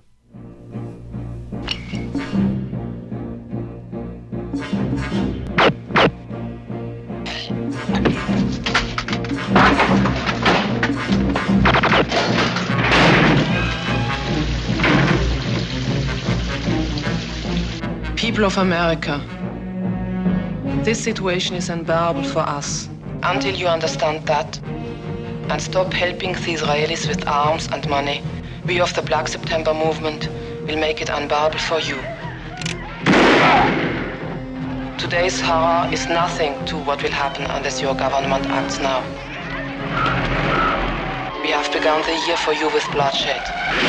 If you do not help me, you may have on your hands the blood of a great many innocent Americans. Just a minute, sweetie. I got something for you. Her name is Dahlia Iyad, of Arab-German extraction. Black September joined in 1973. Here's her face. Look at it. You know, for 30 years I have been killing and murdering. What have I achieved? Same world. Same wars, same enemies, same friends, and same victims. I am your superior in the organization, and you will obey orders. You may be my superior in the organization, but you are not a woman. I love you.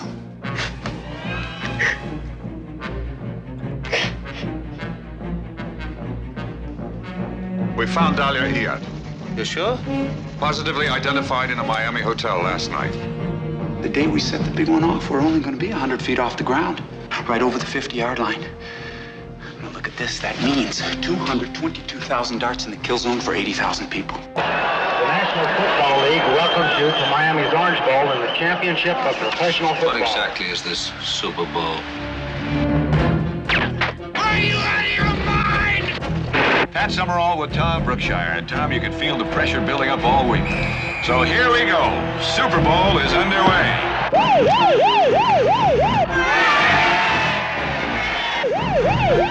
By God, here it comes.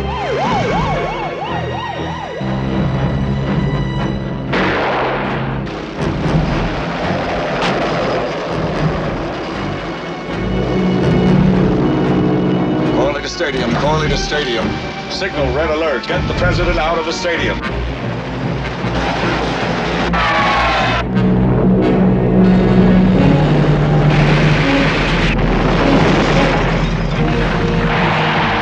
right, we're gonna shoot the thing down. You can't shoot it down. It's filled with helium. We are going to kill the pilot. If anything happens to me, you use this on the backup fuse.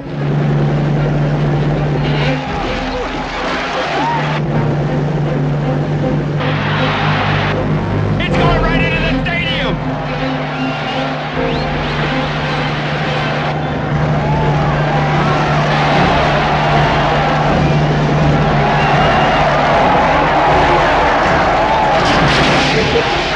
There's a bomb on the way. Black Sunday. It could be tomorrow.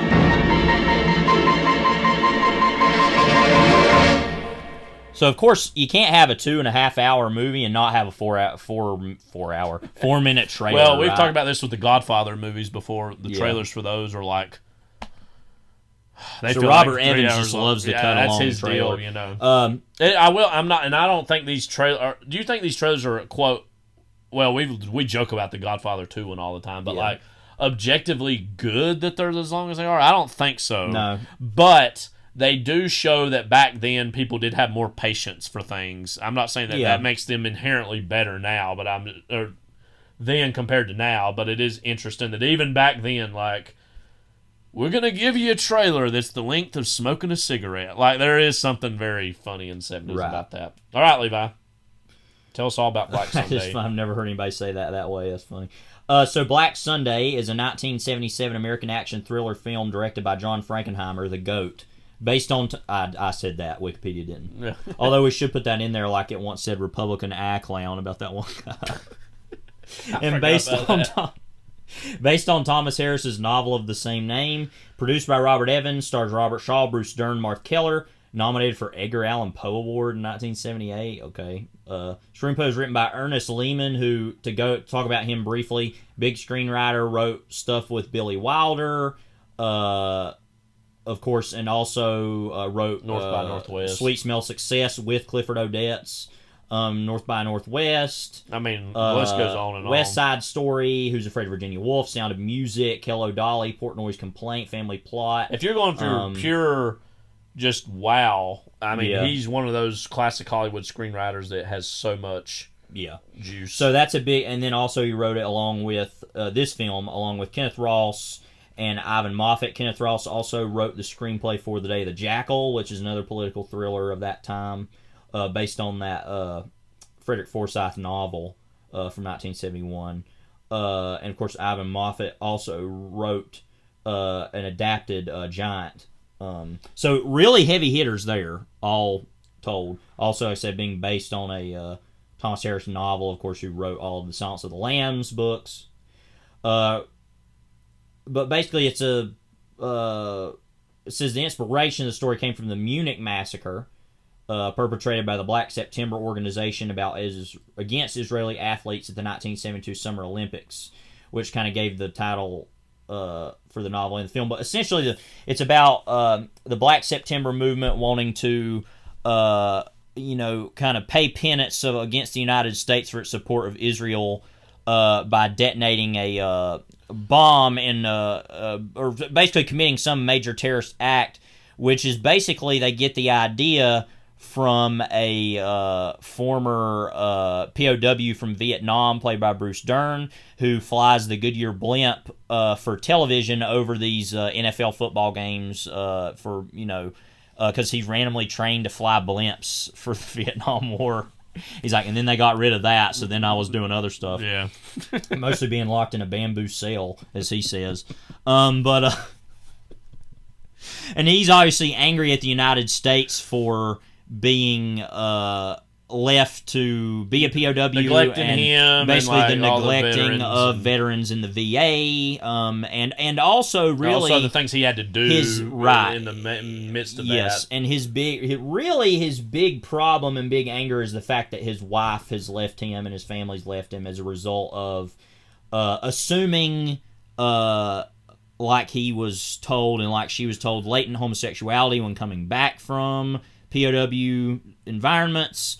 And I don't want to read too much into that in the sense of, but do you feel randomly, this is a question I've never thought about until just now, is there any of that and he is simply trying to be in love with Marth Keller just because he's afraid of that? Or do you think he's genuinely in love and obsessed with her in any way? What do you think about that? I think that this is more of a thing about the production of the movie than the narrative, but it feeds into the narrative. I think that his whole thing with Marth Keller is there just because. I think it's, you know what I mean? I think it's just there because that's what we do in a movie like this. He's lonely as a person. But actually, so in that way, he might actually be... Or maybe even that he doesn't even have it, but that's this, like, thought he's so scared of that he's, like, and also this, what you just said... might be because there were multiple screenwriters, so they were literally like there was a draft where that was from a novel, and so we're jumping through a lot of hoops. So that's a time where the production of the movie probably actually interferes with the narrative in a direct way. Is I do think, and Bruce Dern, I think we would agree. He gives the performance of the movie. He's just he's always great. We love Bruce Dern on this podcast. Has he been inducted into the Immune? I feel like we might have at some point, but I can't quite remember. Let me look at our Immune list here for a second, and we'll see. But I don't know. I think we might have. Because oh wait, that's on our other account. Hang on. While I'm looking for that, but he is just terrific in this movie. Again, playing this like POW, former POW, which Coming Home.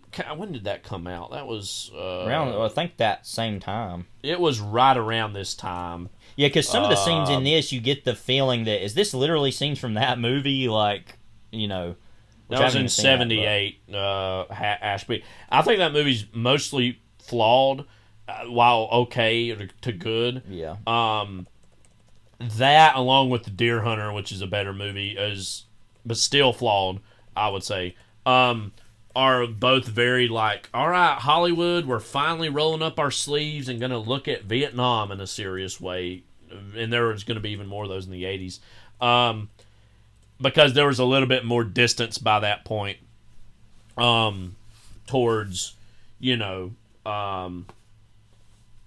basically, okay, we're going to see that we get more authentic representations of that type of thing. Right.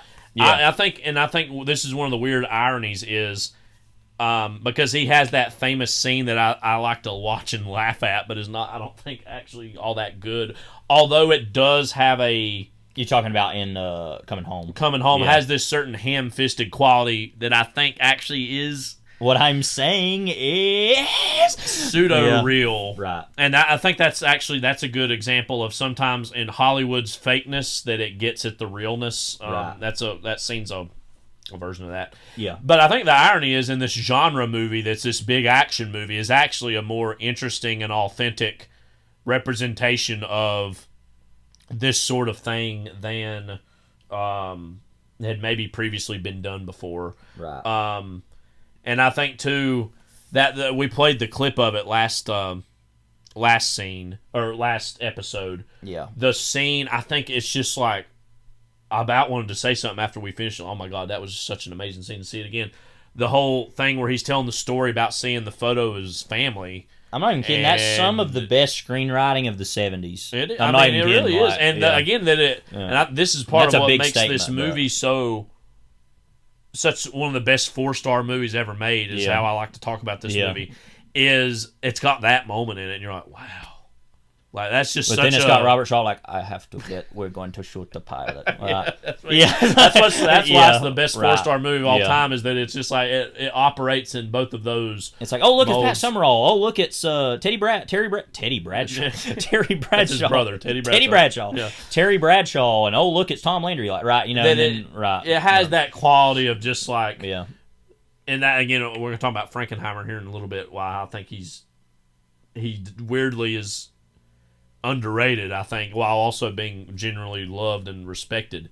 Do we got an update on that? No, so I have the feeling we haven't actually updated the immune list in a while, but I want to go ahead and let's just induct Bruce Dern right now. What if we doubled it up, him and Frankenheimer, because we're going to talk about both of them. So, impromptuly, congratulations, Bruce Dern and John Frankenheimer. First time we put two in at the same time. You're both inducted into Overlapping Dialogues Hall of Fame, The Immune. It is better to be the right hand of the devil than in his path. As long as I serve him, I am immune. In general, for you, Levi, what makes Bruce Dern a special performer? I don't even know where to start. I just remembered, of course, that he's still living. Yeah, he's pretty old now. I can't imagine a world without him. One of his last performances is very likely going to be Once Upon a Time in Hollywood. Right, which he's great in, too, by the way. He's barely in, but John Wilkes? Yeah, because Cliff Booth walks in, Brad Pitt, and he's like, I kind of remember you. Like, yeah. That was originally supposed to be Burt Reynolds, and then he died. Right. But that he's just so real. But in this, like, really high-pitched kind of way. Like... he's not afraid to go big, that's for sure. Right. It's like it's this weird authenticity mixed with this like really just mawkish behavior, just like so strange. I mean, he's like Nicholson in his own way because I mean they're great friends. Acted a lot alongside of. Right. And he came from those Corman movies. We talked about that a little bit last time, or one of the more recent ones. Yeah, because I know he's like one of the main characters in the Wild Angels, right? Which I haven't seen. He's like the second biggest one after Peter Fonda in terms of the backers. Because he's randomly the thumbnail on the YouTube video that's the full movie. Yeah. And I'm like, oh, Bruce Dern. Yeah. So he was in a lot of those. Corman movies with Nicholson. Yeah, I think what's so special about him is just that sense of willingness to be randomly vulnerable. Because you think about him in Coming Home, as ridiculous as that is in certain ways, he's just like, wow, you're really going all the way, like, you know. And especially in this movie too. I mean, because you get the sense that he feels that, and you get this in any of his characters, but especially in this movie. He feels slighted, and it's like a really slighted, pathetic person fighting back against whatever it is. I think that's why he... Right, you know. During this time and era, that's why he was this really in-demand character actor, because that represented America in a lot of ways. Right. Like, that sense of desperation. And I think one of his first roles, correct me if I'm wrong, was in some John Wayne movie. He was in The Cowboys in 1972, where he was known for being the guy who killed John Wayne. Yeah, and he says people came up to him for years and said, "You killed John Wayne," and it was like this assault on America or whatever they saw. He was. There's a good little video by the way, of him talking about working with John Wayne and how he don't agree with his politics, but he thought he was a hardworking actor. Yeah, I remember that. Yeah. It might have been with Cabot, maybe, or I can't remember. But, to list real quickly, of course, he was in movies like The Trip and Psych Out, and like I said, all those types of movies. Also, really good in They Shoot Horses, Don't They? Yes. Which is a movie I actually randomly think about a lot. That's a really good movie. Probably one of Sidney Pollack's best films. And of course, would go on, to being King of Marvin Gardens. Also, really great in that. We both love that. Yeah. Also, Wonton, The Dog Who Saved Hollywood. Silent Running was one of the bigger movies. He was a big star in terms of the lead. I didn't know he was in The Driver as the detective. Is everybody named what they are in that movie? Like, they don't even have a real name. Do you remember all earlier, back in '64, he was in Marnie. He was the sailor who raped Marnie's mother. Yes. So we've talked about him before, I think, in that sense. I'm literally not making this up. So in The Driver, the Walter Hill film with Ryan O'Neal. Yeah. Ryan O'Neal as the driver, Bruce Dern as the detective, Isabel Adjani as the player, Ronnie Blakely as the connection, Matt Clark as red plainclothesman, Felice Orlandi as gold plainclothesman, Joseph Walsh as glasses, Rudy Ramos as teeth, Denny Macco as exchange man. Literally, like, no one has a real name. They are what they are. Yeah, like, which is hilarious. But anyway, and isn't that kind of Walter Hill in a?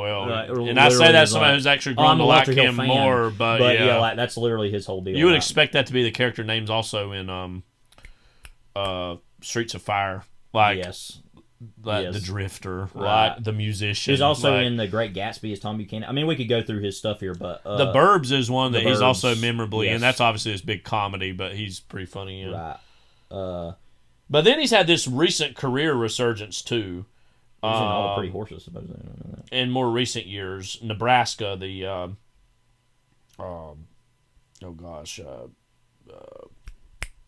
Alexander Payne movie. Yeah.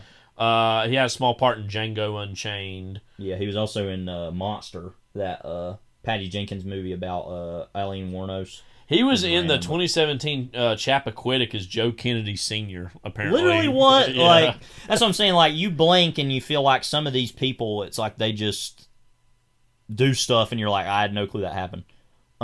He's going to be in a movie this year called Reminiscence, directed by Madchen Amick, as a character named Papa Joe. Literally what? Okay. Yeah. Anyway, I love Bruce Dern, and the fact we didn't already... That's what's so funny is we're like, didn't we already do him? Maybe it's just because it's like we should have by now, Well, maybe I'm thinking, too, of like Harry Dean Stanton, I think we might have put in. We did, but I can't remember for what movie. I'm kind of trying to think of Was that. It wasn't... I feel bad that we... don't even remember quite well, the see, because I was writing all these down at one point, but... well, I could honestly go back and look at the episode descriptions. Right, but... I don't know if it was for... it wasn't for Repo Man more recently. I feel like it would have been something before that. But anyways. Anyway. We love Bruce Dern. Yeah. Look, do you want to talk about Frankenheimer now since he just got inducted too? We can kind of talk about him. So...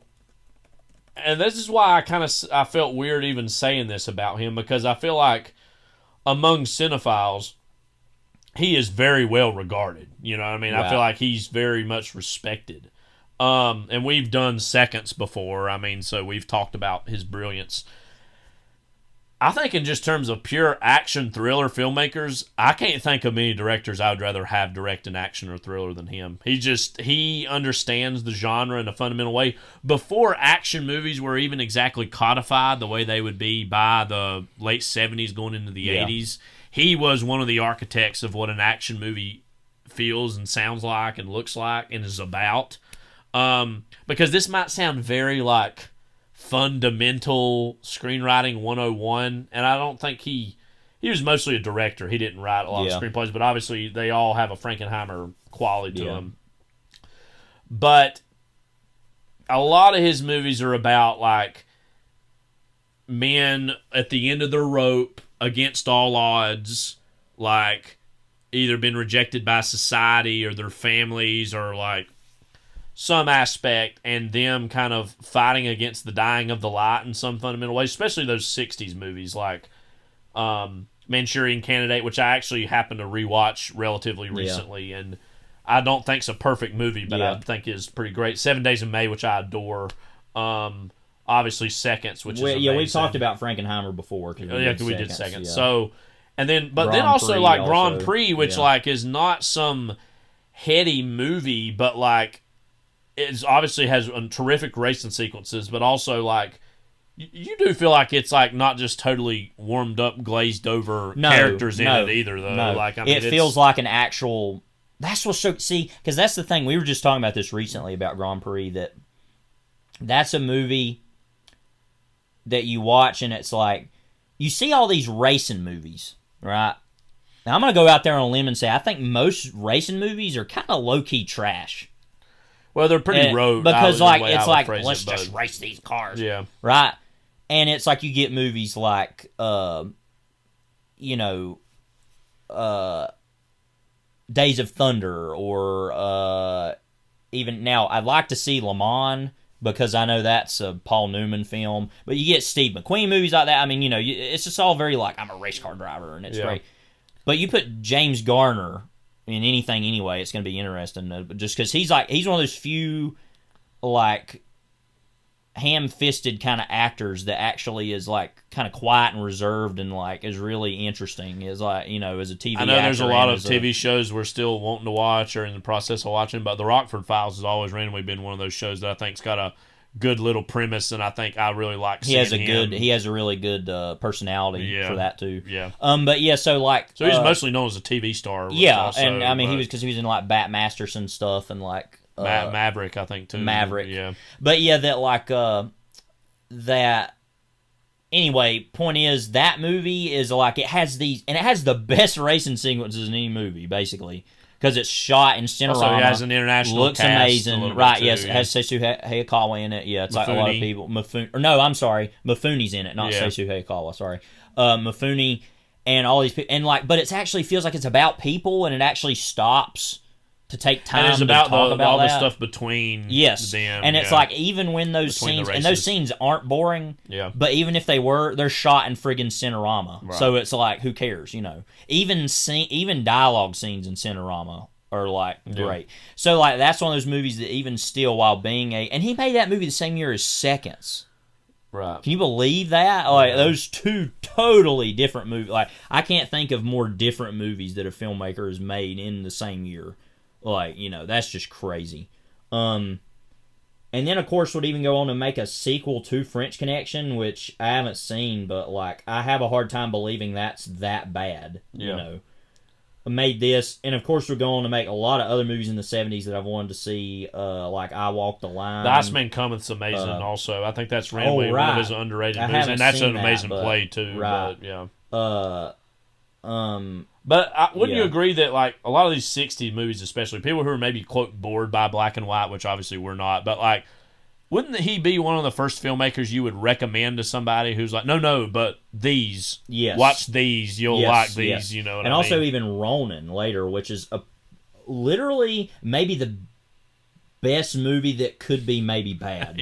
Like, it's like literally he's kind of going by fumes at that point as far as the screenplays, whatever, but the action's really well done. The action is so good. And it's like... And it's 90s De Niro, too. So, and so it's like, who cares? Yeah, and that movie's cast is really good, too. I mean, because it also has Jean Reno, Stellan Skarsgård, Sean Bean in like one or two scenes. Jonathan Pryce. Another thing too, thinking about his 60s movies, he really knows how to shoot leading men of that era. Whether it be, and to take somebody like Rock Hudson in Seconds, right? Or like I've not Burt even Lancaster. The Train's one of those biggest movies that we have still yet to see, and we really want to see. Because I'm literally like a 1940s World War II train action movie by John Frankenheimer.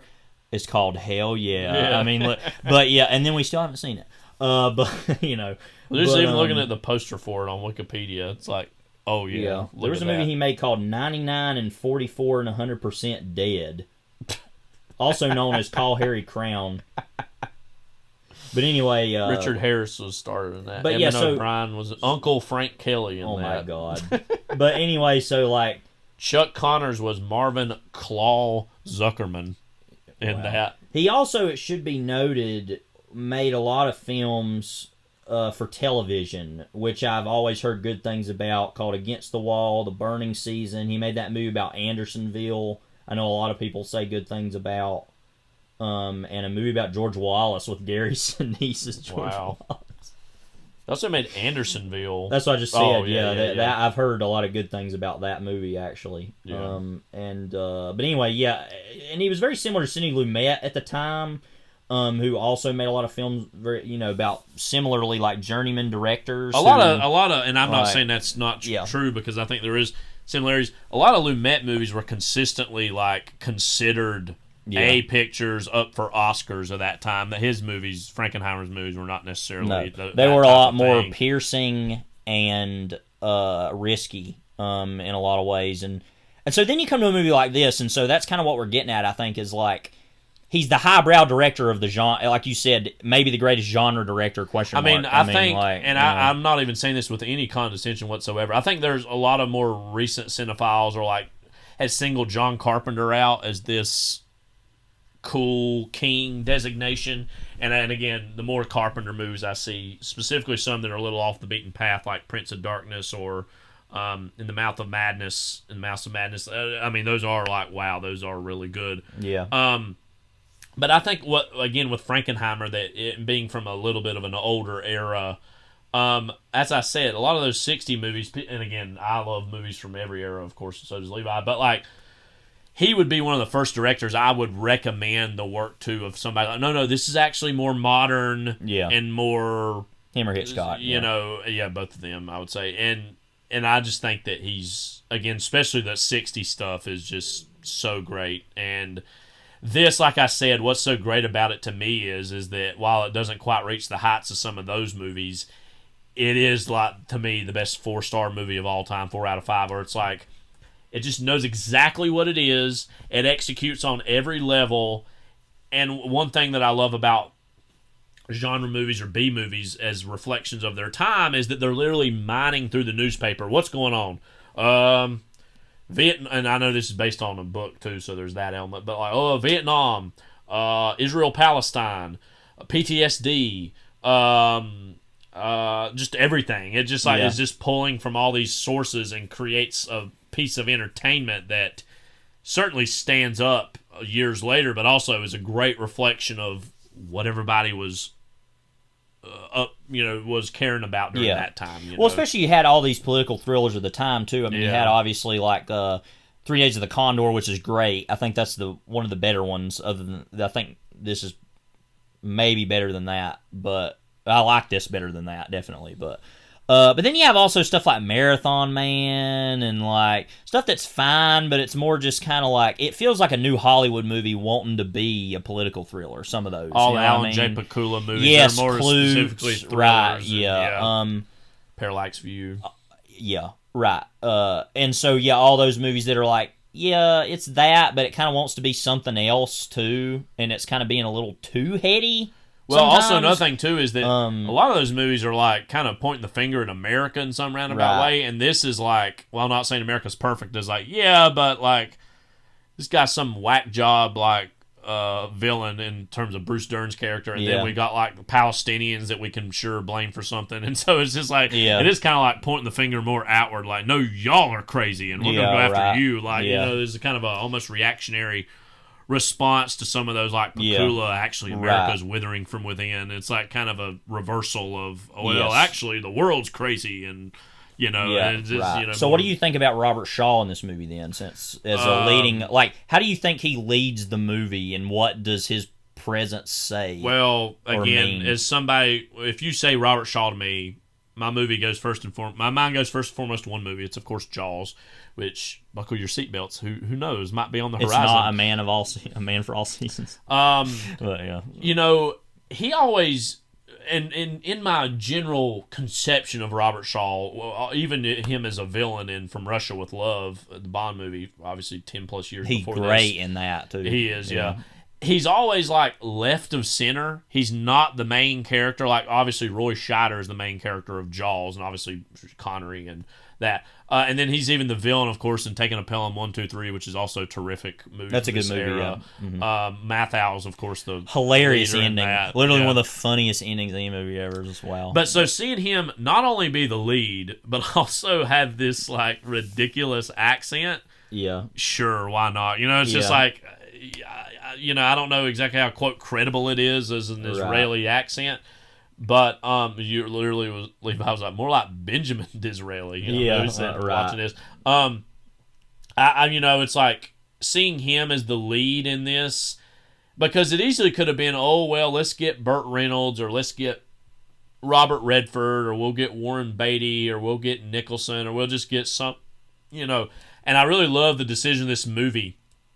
It also speaks to how masculinity and men were depicted back then, is that you didn't necessarily have to have like some beautiful, gorgeous movie star be the lead of a movie like this, in the way that you would have to have Chris Pratt or Chris Evans or Chris Hemsworth or another Chris be the lead in it now, I think just speaks to why the 70s cinema is so richer than obviously what we're getting today. Just the pure diversity of it.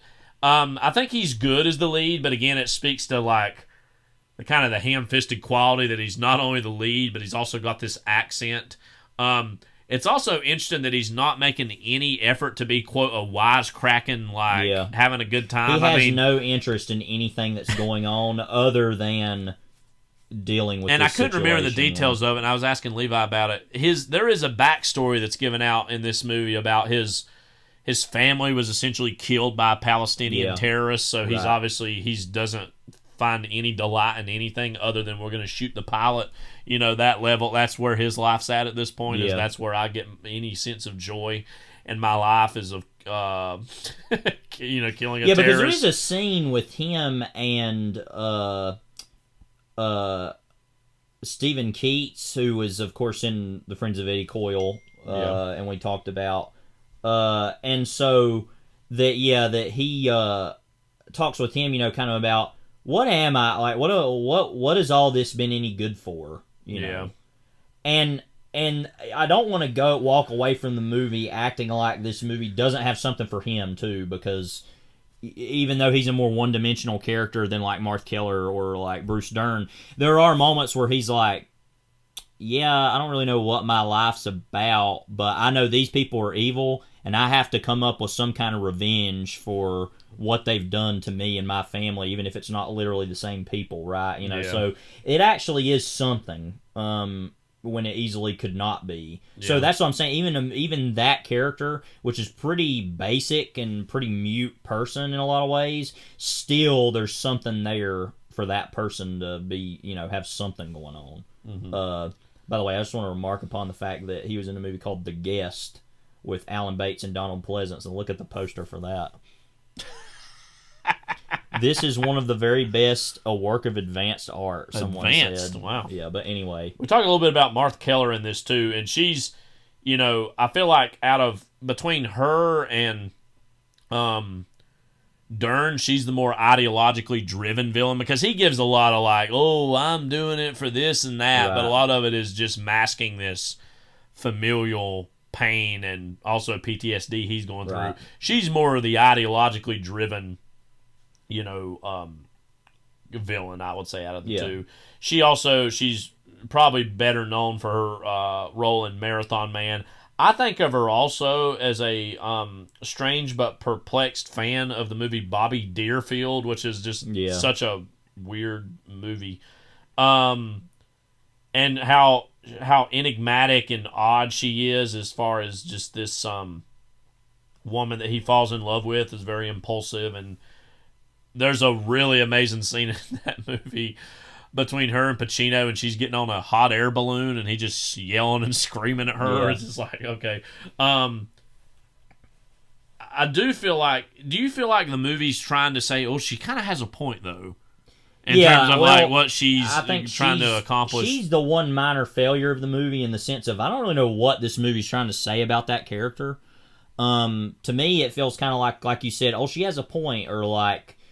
Or even just sees her as a very basic villain that's like, and even this is a problem, like a female manipulating a man into doing something, right? And it's kind of like, what, so he doesn't have any control? By the way, Bobby Deerfield came out the same year as this. Right. Bobby Deerfield, A Love Story. Yeah. Hilarious. So that's one of the problems with this movie. I don't really know what this is saying or doing with her. But, yeah. I mean, she's fine enough in it, but it doesn't have a whole lot for her to do anyway. So, and that's the one main problem of the movie. I would agree with that, yeah. And not that she's not even good, it's just like... Oh, there's nothing going on. I mean, there's just, and like I said, I feel like sometimes it's trying to say, oh, he's got like a love, Bruce Dern's got a thing, love with her. Mm-hmm. And just like, I don't think the movie actually really even cares about that. Right. It's like it's going through the motions. I will say, I do give the movie credit, it doesn't try to shove all that on to Robert Shaw either. No. In terms of having because literally he's had his wife and family presumably killed, and so he's like, I don't care about anything other than killing and blowing up the pilot of the plane. I'm going to shoot the pilot and the plane. Yeah. Now, again, we love this movie. Yes. What do we think about, and in general, this is a larger thematic philosophical question, about it taking real-world terrorist angst that, again, the 70s were ripe with in a lot of ways, and turning that into entertainment? Is what that, does quote, this now break some unbroken rule in Hollywood? Like, what is that? Well, that's always been the case. Yeah. And that's kind of the thing with sensationalism in art. It's always taking whatever's going on and making it into something, Because I don't even suggest that is exactly a problem, but I do think that if you're going to be critical of this type of movie, that's something you would bring up is, you're just going to take these genuine real-world situations and turning them into some sort of spectacle. Yeah, I mean, and also just the fact that it, you have, in this case also, that at that time, and these problems are still going on, right? Anybody looked at the news recently? Not even going to get into all that. Because I had honestly kind of forgotten about some of those elements, and then while we were watching it early on, I was like, oh, wow, this is literally Palestine and Israeli stuff still going on, obviously. Yeah, I mean, but nowadays, all of this is more in a conversation. I wrote about this when I wrote about the Call of Duty games. I mean, that's like a video game thing now, right? It's like, let's just take... I mean, one of the most controversial decisions in art in the past 20 years was the no Russian mission in Modern Warfare 2. Like, I know some people are like, really? You're talking about that? If you were there at the moment when that happened... Especially at formative ages we were at. Yes, that was incredibly controversial. And that was one of the things, and this has been happening forever, but especially in that time period, along with the Grand Theft Auto games and then later even the torture sequence in Grand Theft Auto 5 of being like, violence in video games, blah, blah, blah, right? But especially that was this whole moral question to the point where they allowed you to skip the mission. Yeah. As something that when I used to play the game when I was a kid, and I think that is randomly maybe the best Call of Duty game too, is the original Modern Warfare 2. That when I played it as a kid, it didn't bother me, because I was like, whatever. And but as I've gotten older, the more I play that, the more I don't want to, really. Yeah. And I'm not just saying that, like that actually is a feeling I've had.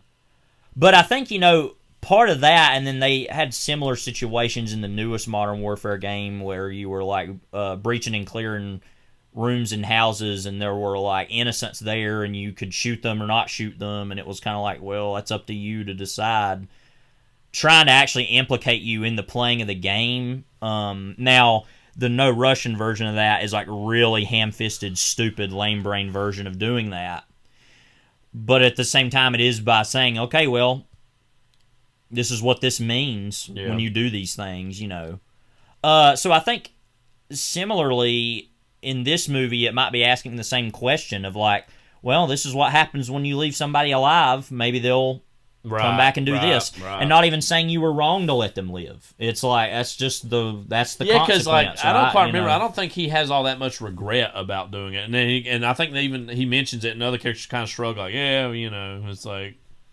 Get it, I guess. But I don't mind killing you there, but then I'll blast you to smithereens. Well, that is the funny moment at the end, and it's a spoiler, I guess, but at the end of the movie, there's that split second where she looks at him in the helicopter, and she's like, oh, crap, he's here?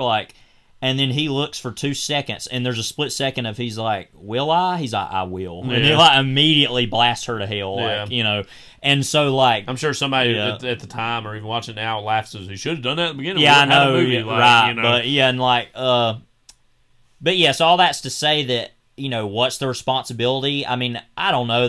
What's the difference? It sounds like in The Departed. The whole question of what's the responsibility, I don't know, and I don't think we ever will. Yeah, I mean, I don't think there's an easy answer for this. I think, weirdly, as a historical artifact, it does preserve the anxieties of these times years later to remind us that these are the things people were thinking about. And also this, ham-fisted nature of combining different things that do not exactly connect into something that artistically, you can use that in quotes or in italics or just plain typeface with this movie, that it just preserves that as far as these kind of anxieties of the time. I don't generally like asking the question, well, could this movie be made today? Because of course, times have changed so much. Back then, critics who would have saw this, like the Vincent Canbys or the Pauline Kaels, they would not even taken this seriously as a political text, and they would have just shrugged and said, "Oh, it was whatever, fine as an entertaining movie." I feel like now, if a movie pretty much that was exactly this was made today, it would be labeled, quote, problematic, or there would be all these think pieces about what does it mean. I mean, we even saw this with something with like Civil War earlier this year, which actually did not have quite the negative reaction that I exactly thought that it would. But again, I don't like asking that question generally speaking, but I do think that there's we look at these types of movies differently now today than they would have back in the 70s or whatnot. Yeah. This is a profoundly 70s movie, even getting back down to the Pittsburgh Steelers versus the Dallas Cowboys in the Super Bowl 10. Which one of the jokes of this whole movie is like, it's in the trailer, I think, too, is like, what exactly is this Super Bowl? Yeah, and then when he's actually at the Super Bowl, because they shot those sequences of them at the Super Bowl, they literally went and just shot the movie. Yeah. So I was thinking about when it's going on, people like, wait a minute, is that Robert Shaw? And it's like... Well, also that moment where he's like running around, and there's people who are probably like, that's literally Robert Shaw. Or there's probably somebody, does he think he's in the game? Running around. But because then there would have to be the complicated fact of he's allowed to run onto the field and people having to know that. I also love, too, as we talked about, of like, he's like, what is this Super Bowl? It's like, well, let's just cancel it. And somebody's like, you can't cancel that. It's like national holidays. You might as well cancel Christmas. And then the president shows up. Well, also even think, too, just thinking about from his perspective, he's probably Jewish. And I was thinking, I don't worship that either. Well, they've canceled Hanukkah many times. Yeah, I don't care about that. I don't even know what Christmas is. Santa Claus. I killed him. And by the way, if you think our impression's ridiculous, go actually listen to it. It's something else. It's not that far off. Yeah, but it's basically Quint, but like, I am not funny. I am. Quit playing with yourself, Mr. Hooper. Totally humorless. Right. So when they shot this, obviously and what's funny though is he's there and he's just like on the field, and you can tell he's like, I care nothing about this game at all. Yeah. It's like a negative emotion of not caring, right? Like going in the opposite direction. And so like also the fact that I said the president shows up and they're like, oh, well, the president's going to be here. It's like, okay, let's be real here. If there's a definite threat that there's going to be a Palestinian terrorist attack at the Super Bowl, first of all, the Super Bowl ain't happening. Sorry, folks. Secondly, the president doesn't show up. Or they're they're thinking about all these, contingencies, and they do like try to get serious about making sure the blimp's secure, but why would you even have that over the field anyway? Yeah, and they're like the television needs it. It's like it's all these all this stupid crap. Like, we need this to happen. It's like we don't really though. It's just the Super Bowl. It's just another Pittsburgh Dallas Super Bowl. Who wants to see that anyway? Now Pittsburgh actually won that game. Now who won the game I wonder what they dealt with that. By the way. How'd they deal with the fallout? Justice won. That's who won. You know who won? Israel. Yeah. I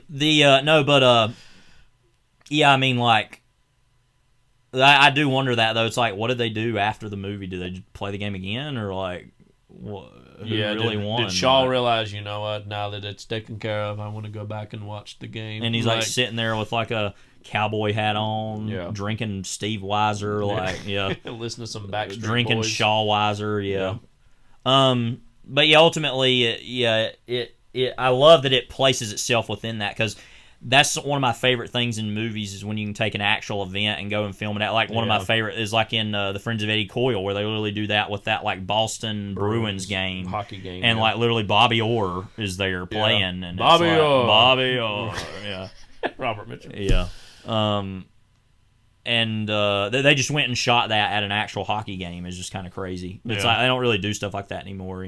They did do that at that for The Dark Knight Rises, sort of. It's kind of at a Pittsburgh game-esque situation, but like they shot that for the movie though. But but it wasn't a real game. But like it was I'm guessing in Pittsburgh. It was Heinz Field, right? Heinz Field, whatever it is, Heinz Ward Field, whatever.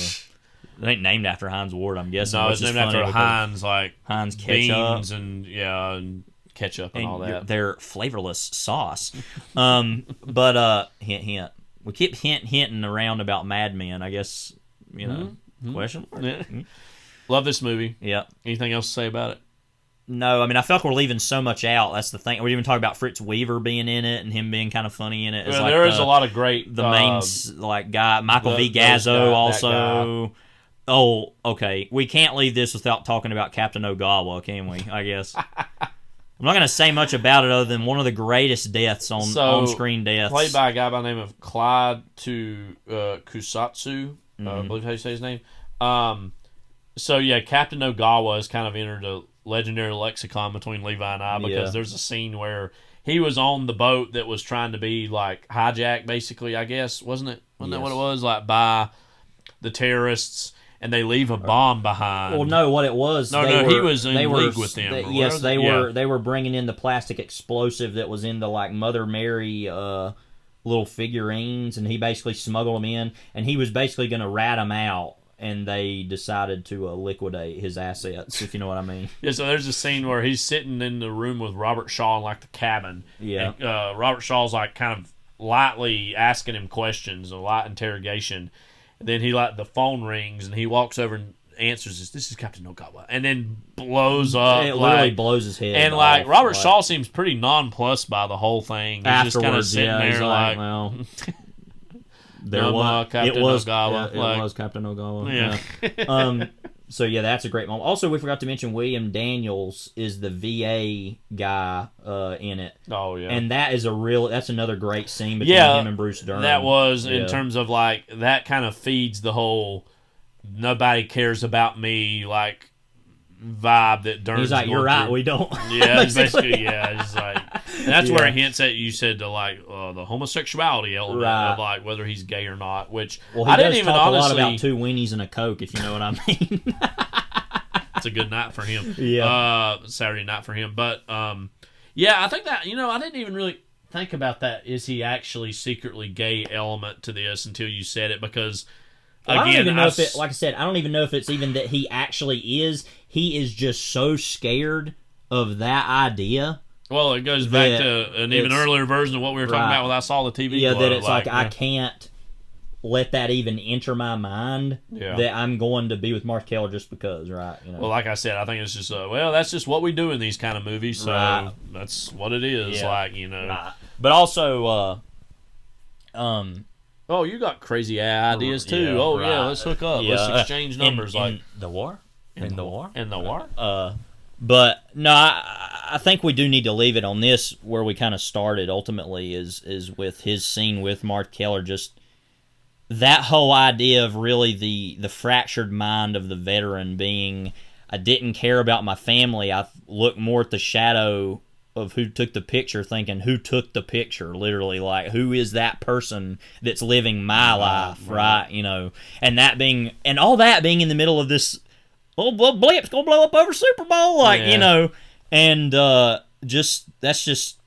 that's the movie, that's cinema, that's what movies all, that's what movies are all about, really, is to be able to bring both those things together, and also have an accent like this. And have a crazy stupid. I am a Mossad agent. The power of my style. Also, in the movie, I had Walter Gotell, we should mention, who was that like bad Russian general in the Roger Moore Bond movies, which is random. But I think he was also in From Russia with Love. Did we mention Michael Gazzo being in this? Yeah, we mentioned it barely, but he's only in like 2 scenes. He's the guy that's like fronting the plastic explosive to them or something. I don't know. There's a lot of random details in this movie you could cut out and it not be that big of a deal. I forgot to mention, too, one of my favorite sequences is like where Shaw is chasing that one guy who takes that woman hostage and he's running through Miami and he's on the beach. And he's running on the beach and it's like him with the biggest revolver known to man running at full speed on the beach is like, this is his Tom Cruise moment, right? But, yeah, that's what I'm saying. There's stuff we ain't even brought up yet that's like great. Well, do you feel like we're speeding through it too much, or no? We've talked enough about it. I'm saying like there's just so much stuff. It really does pack a lot into 2.5 hours, more or less. I mean, you feel like you're getting a full meal of a movie when you see this. I mean, when you get to the point where they're pushing the television equipment out of the blimp and they're like, what are you doing? And then they get blasted. This is one of my favorite sentences I've ever seen on Wikipedia. Loaded with the bomb, the blimp approaches the stadium. And it's all in Miami, too. That's just another whole aspect of this. It's like... Well, and again, we were kind of laughing like the people during that scene where he's chasing them through the streets and then ends up on the beach. Like, I wonder how many people... There were obviously people who knew this was a movie being made. But then there had to be random people like, wait, what's going on? Like, exactly like... Well, then there was that part where literally that he shot that guy in the car driving, and he just a random guy gets shot and dies in the car. It's like, there's a random amount, and I mean, we saw that in Ronin, if you remember. Yes. How many innocent civilian deaths are in that movie, and it's just like, it doesn't matter. It's like a video game, literally. It's like, these people don't even exist. It's like, well, they kind of do, but whatever. So we watched an older DVD of this, but I don't know if there's any Blu-ray out for this yet or not. If there isn't, there probably will be in the next many years. They might have done a Warner archive of it. I don't know. We'll look that up. Yeah, I'm not really sure. But the DVD came with Marathon Man, which, I mean, not a bad enough package, I guess. I think that movie was a little bit more well-regarded when it came out. Mostly, I think Arrow Video has Arrow. put it out. No, I have seen that. That's right. That's a good Blu-ray. Yeah. Because of Dustin Hoffman during that time period, who I generally do like quite a bit. But so get that someday if you're listening. It says it's got a new visual essay on it called "It Could Be Tomorrow" by Sergio Angelini. And actually, tomorrow's Wednesday. Yeah. And when you hear this, it'll be Saturday. It'll be tomorrow. Exploring the film's adaptation and production, and it's placed within the pantheon of 70s terrorism thrillers. So check out Black Sunday. Don't you feel like terrorism at that time was taken so less seriously than it was after 9/11, by the way? Well, that was another thing I was thinking about, is because there were a lot of acts of terrorism in the 70s that happened elsewhere, or it looked like it kind of could be here, but it wasn't. And again, now... They're like hijacking airplanes and stuff. Yeah. And you had the Patty Hearst stuff. I mean, you had versions of that, but nobody ever felt like that was that big of a deal, I feel like, at the time in America. Yeah. And I don't know, I just think we covered things in the media different back then. Yeah. I mean, 9/11 was on such a scale that obviously that was going to be taken way more seriously than they had to. Because mostly they didn't, attempt to kill themselves. That was a little different in this case. Yeah, because Bruce Dern talks a lot about having a death wish, kind of specifically. And Martha Keller, interestingly, is willing to die. Yeah. That's another thing about her character. It's kind of a question. It's like, why are you really doing... I mean, I know she's doing it for the cause, in quotes, but it's like, really? You're just going to, do that? Like, yeah. I don't know. Anyway. Speaking of getting blown away. Yeah. Here's the trailer for 1996's Twister. There is a mystery. Elusive. Unpredictable. Violent. It terrifies most scientists. But for a new breed, the challenge is saving lives. The research is deadly. The laboratory is nature itself. And potentially could be a storm that has winds in excess. Let's assume the worst at this point. Joe! Bill! It's coming! Everybody underground now! Joe, come on! He's underground! Take cover right now!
Don't you love the nice little jump scare there at the end of the trailer? Yeah, I don't even know if that's in the movie. I can't even remember. I think it was, but it is. But it's like, oh, yeah. It's like, okay.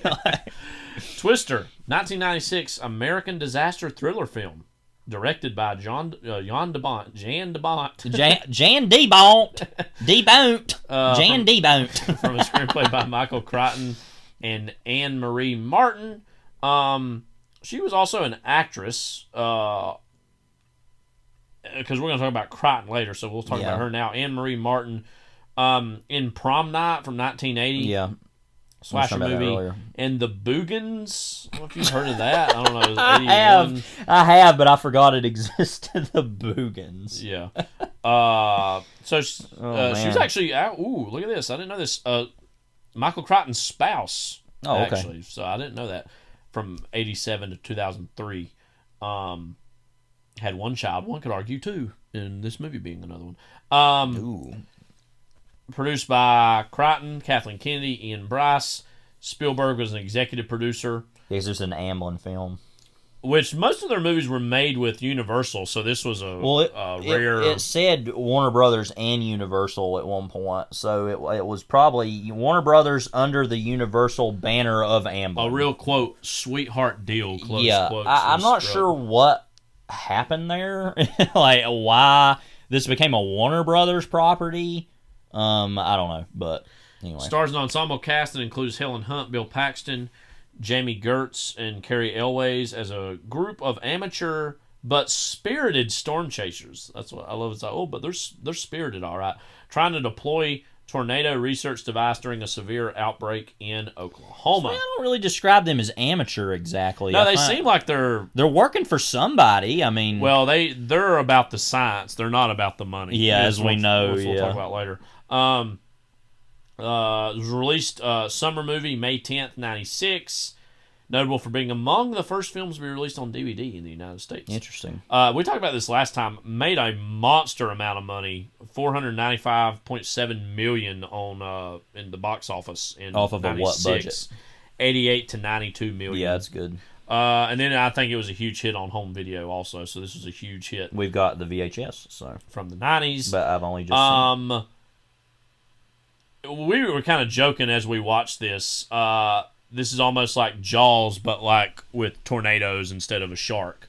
Because in many ways, as a disaster movie, it kind of functions. There's certain similarities, I'd say, to Jaws in terms of like, it comes and it goes, and you never know when it's going to strike. Levi, someone who this was your first time seeing it, it was like my second or third. Yeah. I saw it a little bit growing up years ago. It was not some big formative movie for me, though, in the way that it was for other people. Right. What were your expectations of Twister, and to what extent were they met by this movie? I mean, they pretty much lived up to what I thought it would be. It's you described it as what a beautiful piece of nonsense, right? Yeah. I mean, it's kind of what movies are in another way, other than what Black Sunday was, which is let's make the dumbest thing possible in the best way possible, right? I mean, because that Black Sunday, as we said, is about some real world issues. And now we'll talk about Michael Crichton here in a little bit. I think he really succeeded with Jurassic Park of like really threading the needle between ideas and entertainment. I know you've read the book. I've not read it. Oh, yeah, and it's about that in its own. But the movie's about that as much as the book. I mean, it is really questioning genetic modification and bioengineering and what are we doing with that, and should we use that as entertainment? Like, but this is even more simplistic in terms of tornado becoming.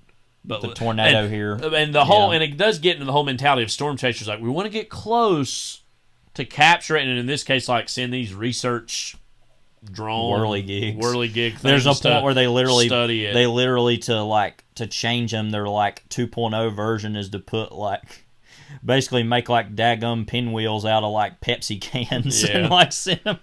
Which it works, I guess. And that's a whole other question. I want to talk about the logic of this movie later, maybe. But, a lot of questions.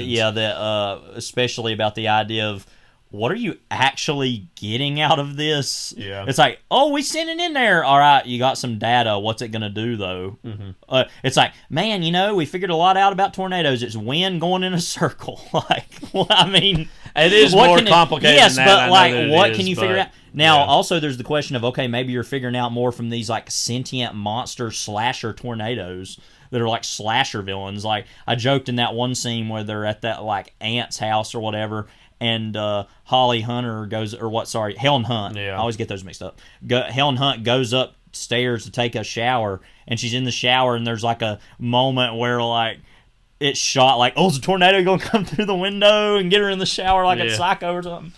But because a shark can ostensibly sneak up on you.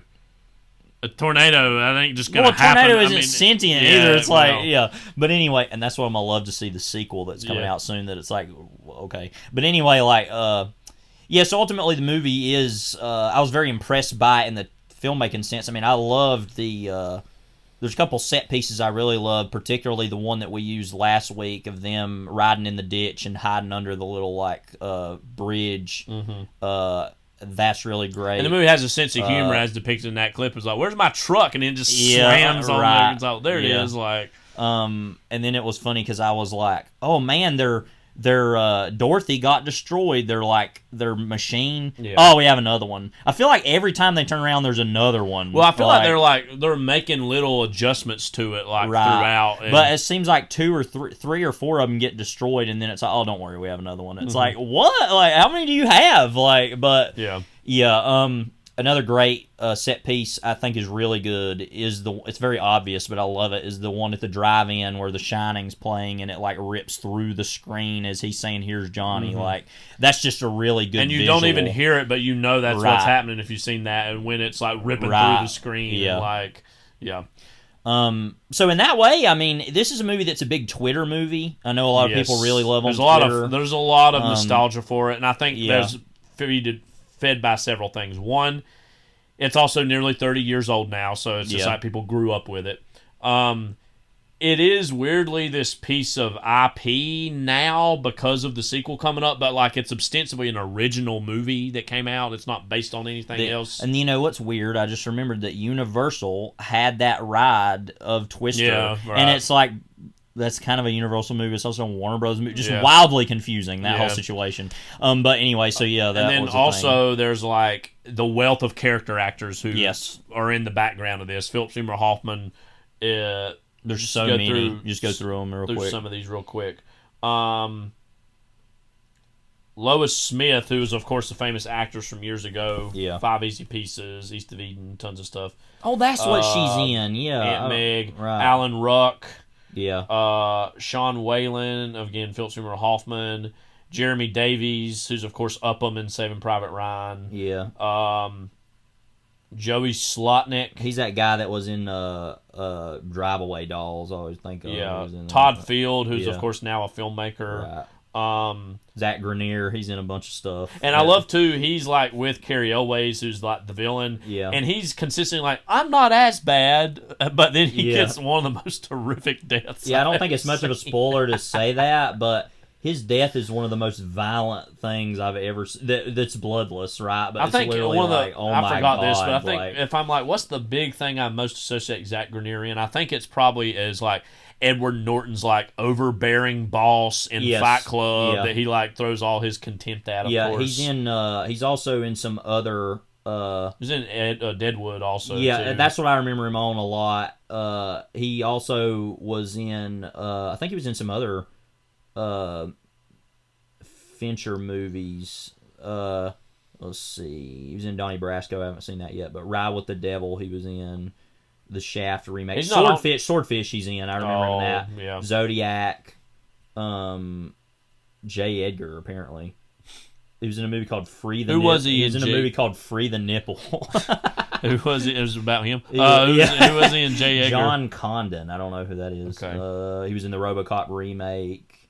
He seemed like a guy that would have been in the original RoboCop. Yeah, but anyway, so like, he's been in a bunch of stuff, but he's always really good. But yeah, it's funny, like you said, in this, he's like, oh man, let's not be that bad, and then he gets murdered for his and I would call it a murder. It's not a death, it is a murder. Like, you know.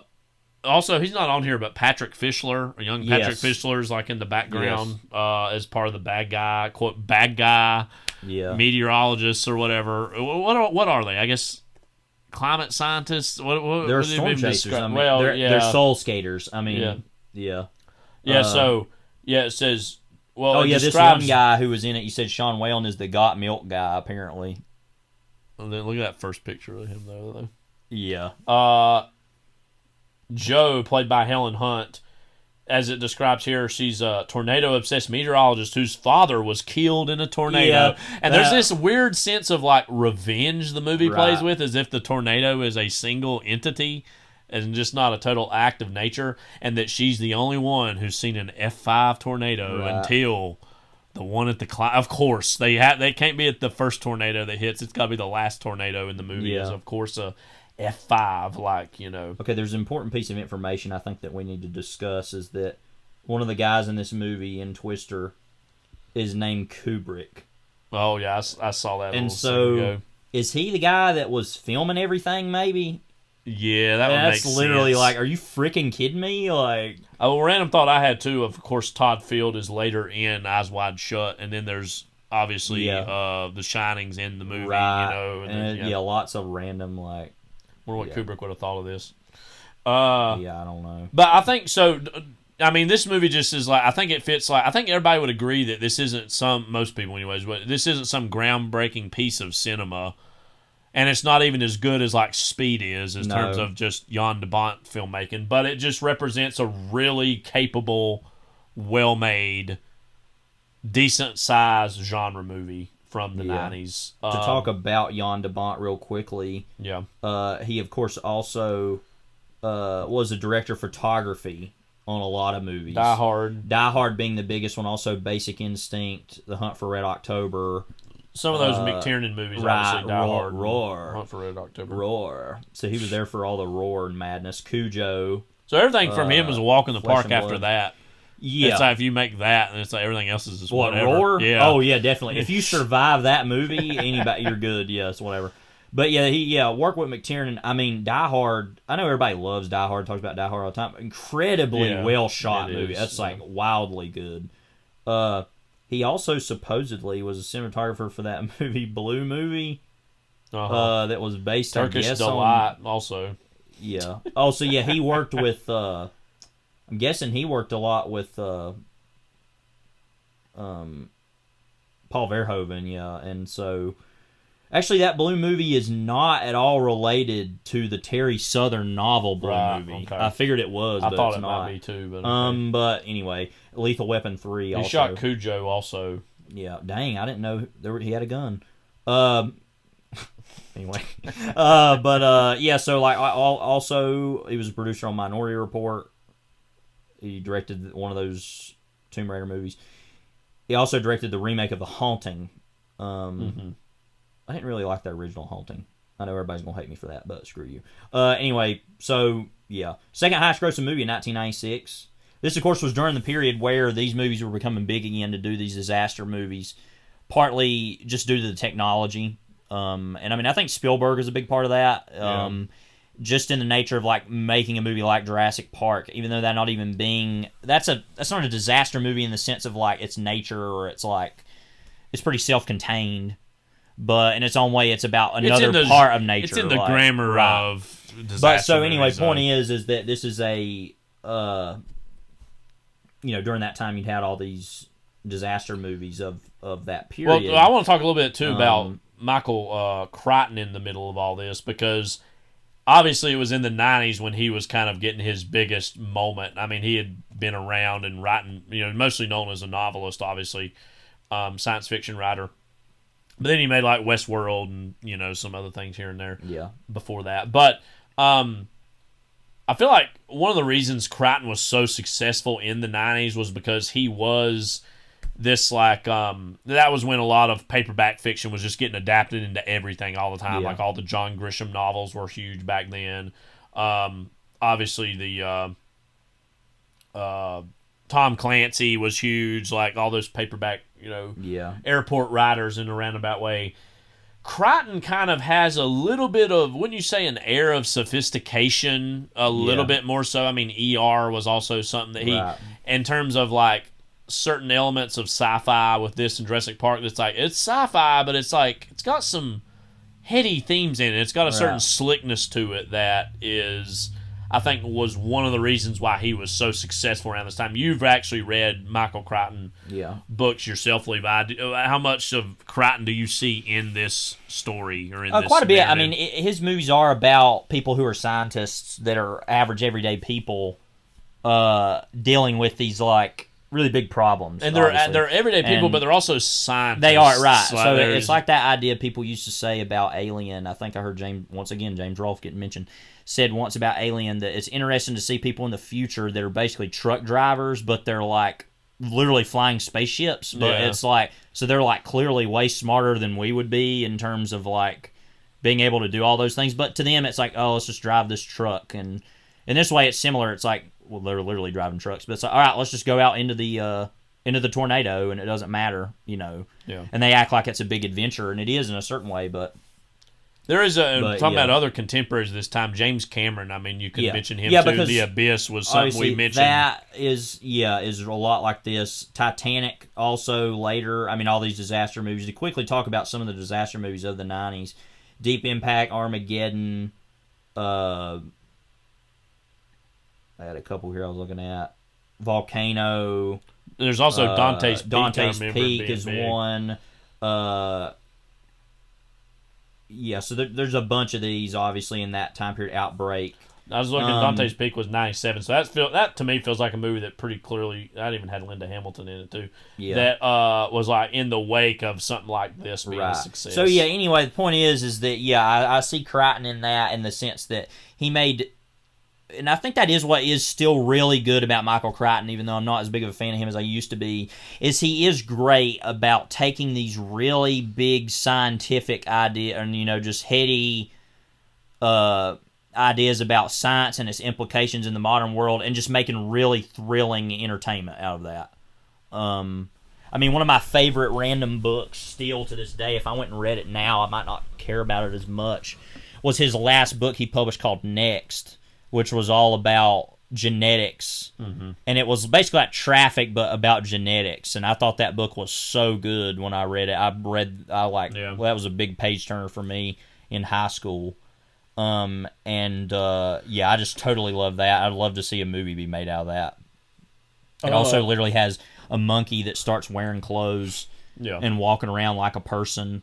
And then it gets into fights with bullies at school and it throws its poop. I mean, it's that, but also like about actual things, I want to talk a little bit about, I think one of the biggest problems with this movie, which I would give like a 3 out of 5 stars. That's what I would give it.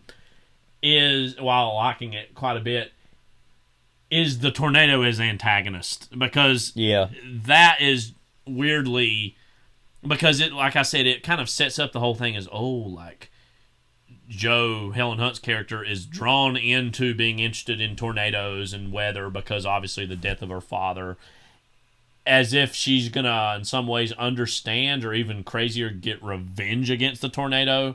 And there are ostensibly, like, the quote antagonists of the movie really would be more Carrie Elway's, like they're all about the money, they're not about the science of it all.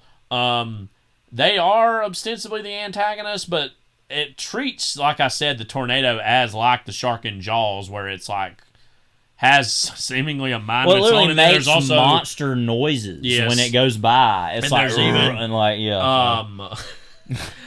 Bill Paxton's character. Somebody says about him early on, like he understands. He understands the way tornadoes think. Yeah, and then there's that part where he literally walks out. Picks up right dirt. After this, he picks up dirt and like messes with it and looks at the horizon like he's like, I can feel it. It's like as if he's a baseball manager walking out getting ready for the big game and taking in the sights and it's like you're talking about a friggin' like tornado. Like there's no control over one of my favorite things is like in the Hustler movies where it's like where he goes and he like walks up and he feels the felt with the back of his hand. It's like I don't think that's gonna mean anything. But okay, like but you have to be one with the table. For you have to get the freaking ball in the freaking hole over there. That's always movie shorthand for like this is an expert who's soaking in the experience, experience. Because they get it in a way that we never will. Right? It's like why don't you just do the thing? Like I don't know. Anyway. Because I do genuinely think though that does like take an element about like Yeah, but what are we really trying to do here in the movie? Or is it just purely survival? It's like the push and the pull of like we want to survive, but we also got to get close enough so we can get these like the Dorothy sensors up in it so we can understand the tornadoes better. Yeah. And towards the end, the climax where like they finally get it in, and there's all this magical data and numbers start appearing on the computer screen, and they're like, yes, we finally got it. It's just all these numbers running. It's just like, and I do truly know, as somebody who's not a very scientifically minded person, I do genuinely know there is a lot to be learned about these things. And somebody even asked her, and we're going to talk about his like fiance, the love interest, love triangle element of this movie here in a moment. But like, played by Jamie Gertz, Dr. Melissa Reeves. She's like a doctor of like she's like a therapist, basically. Yeah. And she asked. And that's so dumb because it's like she fights the tornadoes of the mind. Yeah. It's like okay, like but anyway, she's like, she asked the natural question of like, why does this really matter? And they're like, oh, like it can give us a 15-minute early warning. I do genuinely understand that is an important thing.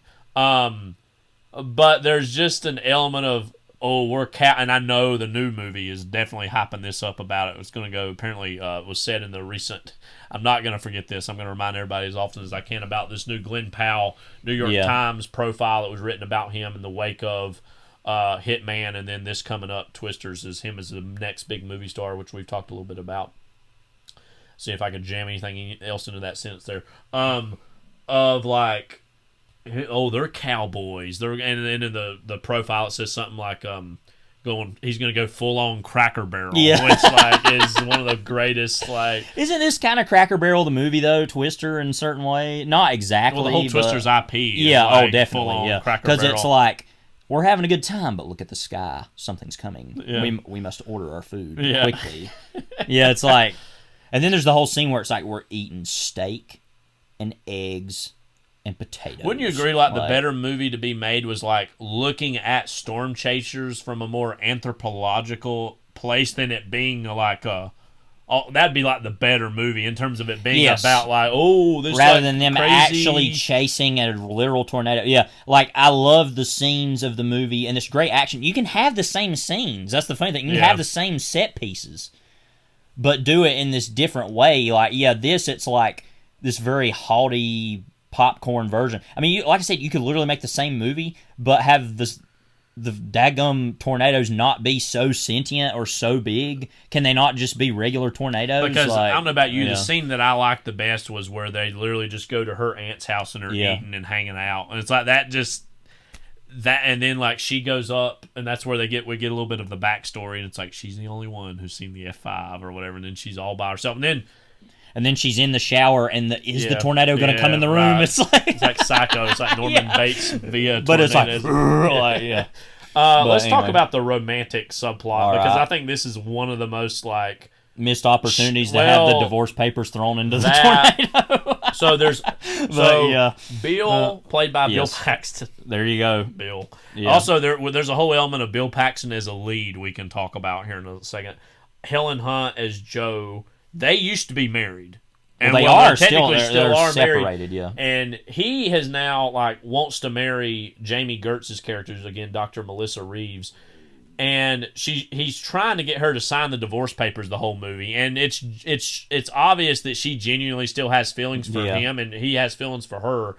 And there's this whole will they, won't they. And about towards the end of the second act, obviously Jamie Gertz is treated like, oh, this is so scary, this is crazy. And I feel like the movie's treating her like this manic, like, you just need to man up. And it's like, well, who wouldn't feel that way if you're literally in the middle of a tornado? And the rest of them are like kind of excited about it. And she's like, this is awful, I want to leave. Like, I feel like that'd be me in the whole thing. Or even being around Philip Seymour Hoffman would be, and that character in the movie would be disgusting. But so there's this whole, and it's very clear that Bill and Joe have this like very obvious dynamic chemistry, and then like Dr. Melissa Reeves is just kind of there, and after everything happens, it's like a little set piece will happen. Bill and Joe are drawn together, but then he immediately runs away to be with his doctor fiance, and Joe the whole time just standing there like, man, I just wish he'd be with me or whatever. It's just like and then she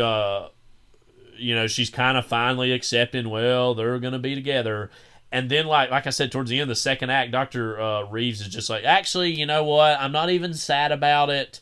You guys are meant to be together. Totally lets him off the hook. Yeah, it's ridiculous. Totally I've never seen a movie be that just like, never mind. It's like, what? That's crazy. And it just seemed like it's dangling her out for dramatic tension the whole time, and then she just leaves, which is good for her. Right. But, that just seems so whatever. It's just so one of the most slapped together, romantic subplots I can think of. And she is just purely meant to be a semi-annoying character the whole time who just dips out by the end of the second act, and it's like, okay, why were you here then? Just to be dramatic tension between Helen and Bill, because don't you think that hypothetically it could have just skated by maybe him just, maybe this was an original draft of the movie where it's just like him just getting a job to be a meteorologist and he's not going to be out in the hunt all the time, but it had to add some other little element to feel like there's a person between them. What did you take away from that? Yeah, because that's what's interesting about The Abyss, because it operates under the exact same, and The Abyss is great. Yeah, genuinely great movie. That's kind of a newer favorite for us. Yeah. I know you saw it before I did, but... That was one of the last movies I watched before COVID happened. Well, it was happening, but that was the last movie I ever watched at school. Technically, it's like a new. No, I did watch Don't Look Back, but we're not going to care about that. Anyway, that's a good movie. I'm not saying that, but never mind. Let's just let the story be what it is. But in The Abyss, it's like he just comes down there, or he's down there, and she comes back down, and it's like them just stuck together, right? Even though they are actually getting a divorce. Yeah. And that's a better story in the sense of them having to be together. It's literally I think it works in a functional way to say we've got the divorce papers and those need to be signed. But wouldn't a more mature movie just say, well, he's not even with anybody? You wouldn't have to have somebody you wouldn't have to generate this tension. You can just generate it through dialogue. Right. Mm-hmm. But yeah, it basically sets it up for a problem it can't solve, so it has to solve it by saying, no, she's all right, whatever. Yeah. It's because she's a therapist, she can deal with her own trauma. It's well, I don't know about that. But it lets him off the hook. It's oh, no, I'm not even mad. And now, again, certain relationships do genuinely end that way, but as far as for this movie, it just seems very, milk toast, and again, just lets him totally off the hook, and they just get to part, and no big deal. And then, as you said, one of the biggest missed opportunities in movies in a while is that they didn't throw their divorce papers up into the tornado for it to get sucked away. Yeah. And that. Or even just as basic as not having to throw it in the tornado, but just throw it and it goes up in the air and have the ending, basically the feather in Forrest Gump. Yeah. But whatever, Yeah. What do we think of Bill Paxton as the lead of a movie? Because he's yet another one who's always at the off a center, being kind of the supporting character, the goofy, crazy, funny sounding guy. And all of a sudden he's the lead.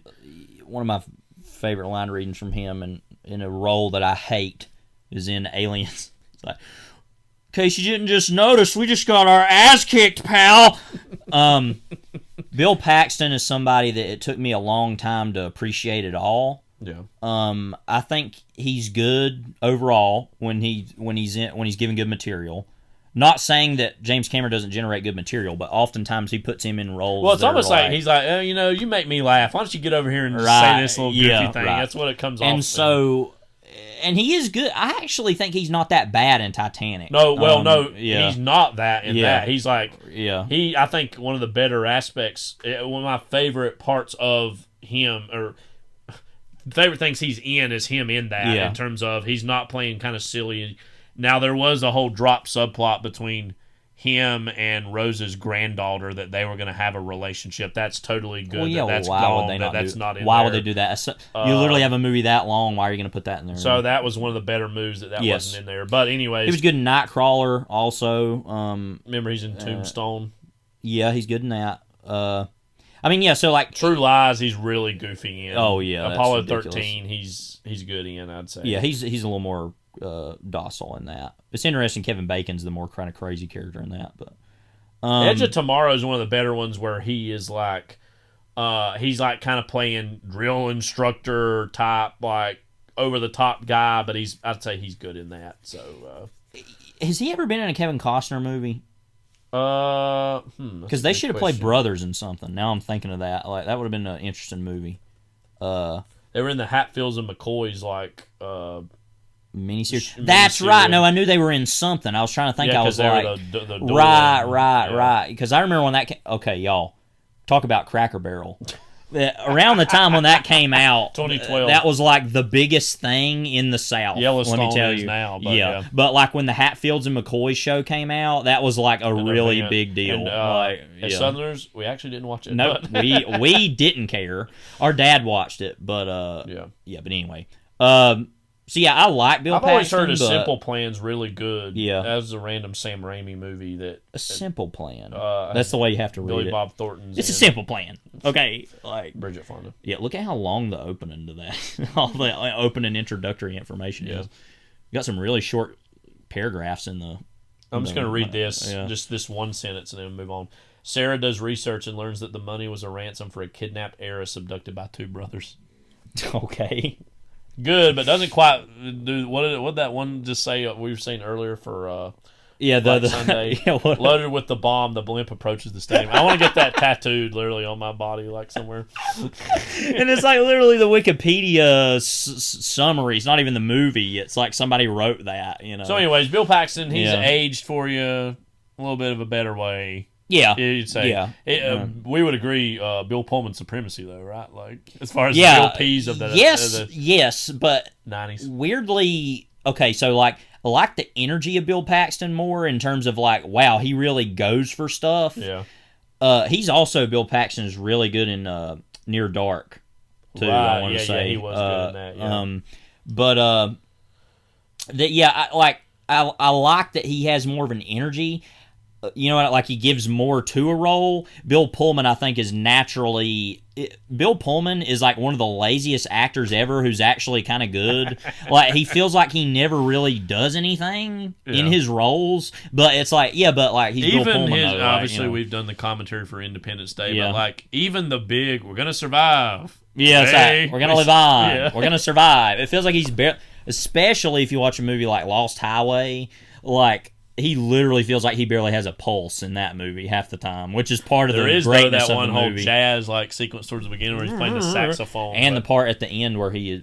Well, we won't talk about that. Yeah, we don't even know how to describe it. We'll probably talk about that movie one day on here. Well, I don't even know how to describe what happened. So it's like, but anyway, like overall, I like. Well, also to me, I grew up liking Casper a lot, and I still think that movie weirdly now that holds is his really biggest performance in terms of like really giving himself over. But to he's like a cornerstone widowed dad, performance of all time in that, I would say. So, anyways, but Bill Paxton. I mean, it is a very Bill Paxton led movie though, like. I do think the movie probably would be marginally better if it had a Tom Hanks or a Tom Cruise or like even really left to field like Denzel Washington, like just somebody that gives a little bit of a different energy. But he's kind of, at the same time, he's kind of perfect for what this is, I would say too. You know, not trying to take away work from him. But they try to have the Sam Neill, Laura Dern kind of relationship between Helen Hunt and him, although it's totally different. Like they feel more energetic in this than they do in that, but. And there's not really a question over whether they're together, you know, in Jurassic Park. You know, you see a movie like this, and I mean, Jurassic Park is self-evidently great on its own, but you see movies that are kind of coasting on Jurassic Park-esque energy, and you realize even how much better it is because, like, the whole Laura Dern and Sam Neill relationship, and then complicated by Ian Malcolm in it, played by, of course, Jeff Goldblum. But then the whole I don't like kids in the beginning, how he has that great scene of exposition that also tells you who he is as a character, complicated by like these kids who are annoying to him at the towards the beginning of when he's with them, but then he grows to actually genuinely love and care for them. Yeah, that's Spielberg, David Coop's screenplay writing. Like that's just a lot of things rolled into one of why that movie's so great, obviously. And Twister is a perfectly it's good, brilliant piece of nonsense, like, you know, in a roundabout way. Wildly entertaining, though. You're never bored. I'll say that. You know, even amidst the like subplot that you're like, okay, well, to talk quickly before we forget him, Cary Elwes in this.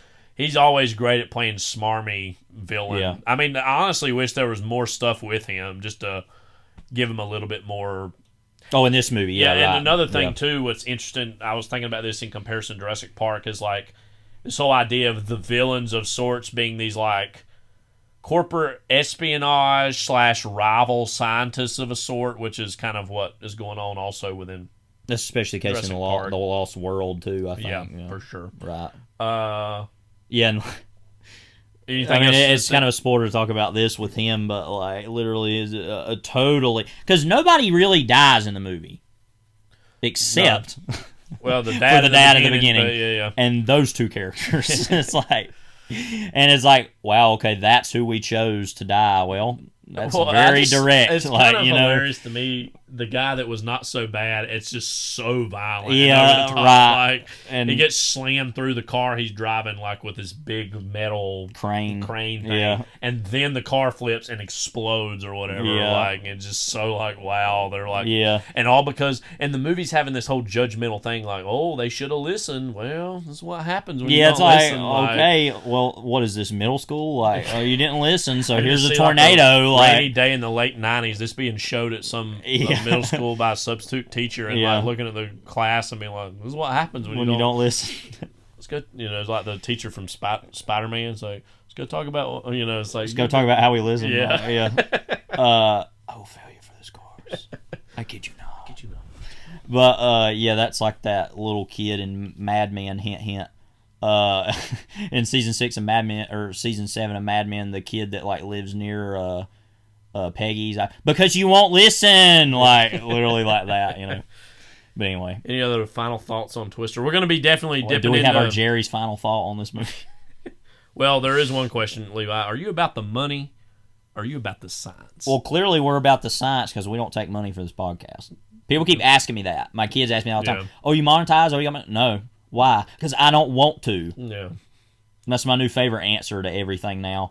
Why are you not following traffic laws? Because I don't want to, right? So it's like, whatever.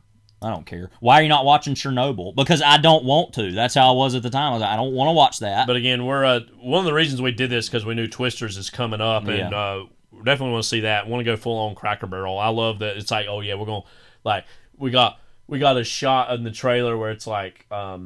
Glenn Powell's got a cowboy hat on. It's raining. The Luke Combs is going. Like, let's just go full on Cracker Barrel. Right. Like, well, there's that part too in the second trailer. I don't even know how to describe it. Where it's like the truck is like driving over this ditch, and it's shot in this way. It looks like a boat on the ocean, like a speedboat, like going, but it's a truck on land. It's like what? Like it's just I'm all in on that. I mean, like.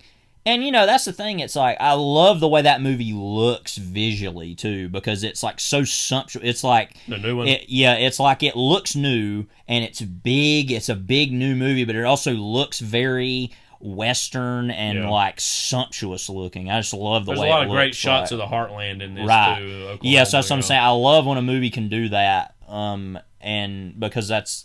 we don't live there, but we live in a rural area, and I love seeing ruralness depicted in big budget movies. Is just always actually, this is Jerry's final thought. All right, Philip Seymour Hoffman in this movie, we kind of glazed over. He's one of the most obnoxious characters in it, and again, he's almost like the best man is in the house. Like level of stupid, But again, I'm just fascinated when you watch some of these things. He's a writer, a theoretical philosopher, but also just a man. Highly inquisitive man like you. Yeah. You look at a lot of the stuff he was in the 90s, and it's like... describe Freddie Quell as highly inquisitive, by the way. But it's like, this is going to be one of the greatest actors of his generation. Yeah. There's a quality of like... And it makes you think, who are the goofy people of today that deep down are wanting to be, quote, real, serious actors? And, we'll see. Time will tell. But I mean, Kevin Hart, definitely. Kevin Hart. Imagine they like remake the movie Sisters. Not Sisters, sorry. No. We'll do that. Interiors. Yeah, okay. I don't know why I said that. Remake the movie Interiors. Yeah. And have him in it. Mm-hmm. It's like, I'm not real serious. It's like he's a Sam Waterston type. That or the guy that was in Friends of Eddie Coyle, that was like the cop in Friends of Eddie Coyle that's right. in it. He's got like the big beard. Mm-hmm. Maybe he'd be that character.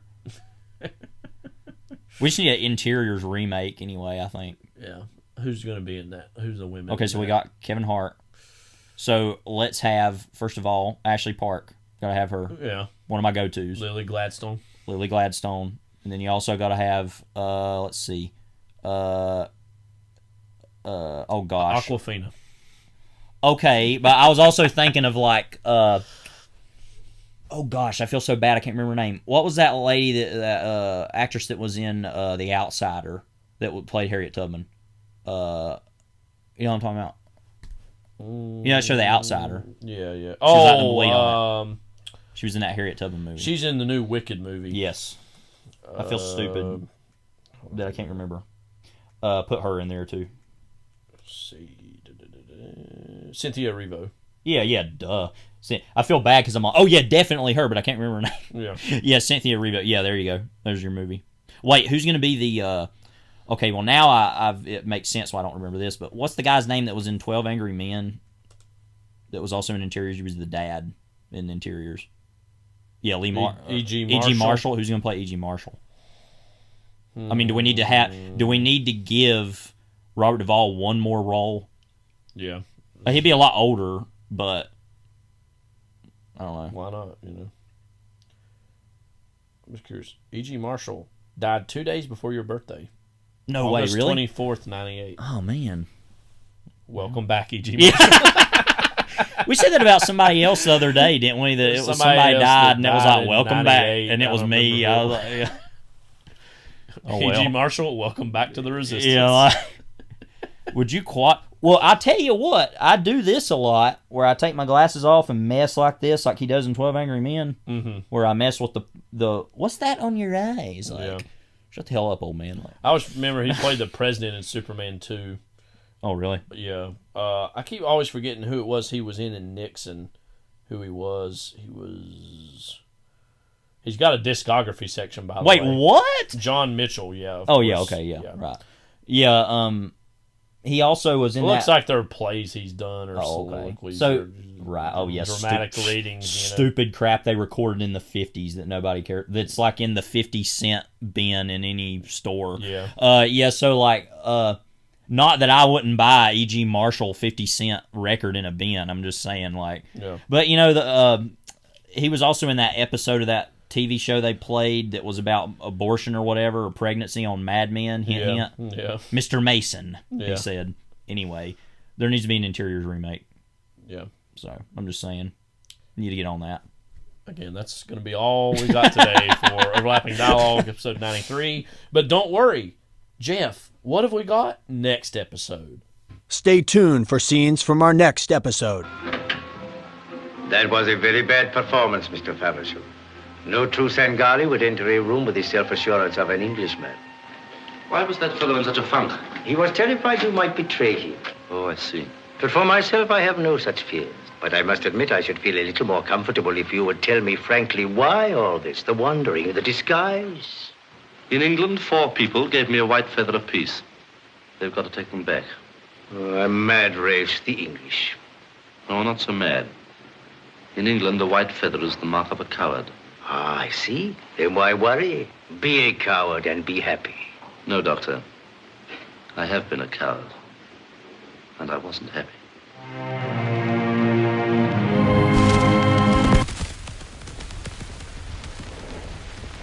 We need food. We need oxygen. We should tell the captain. No.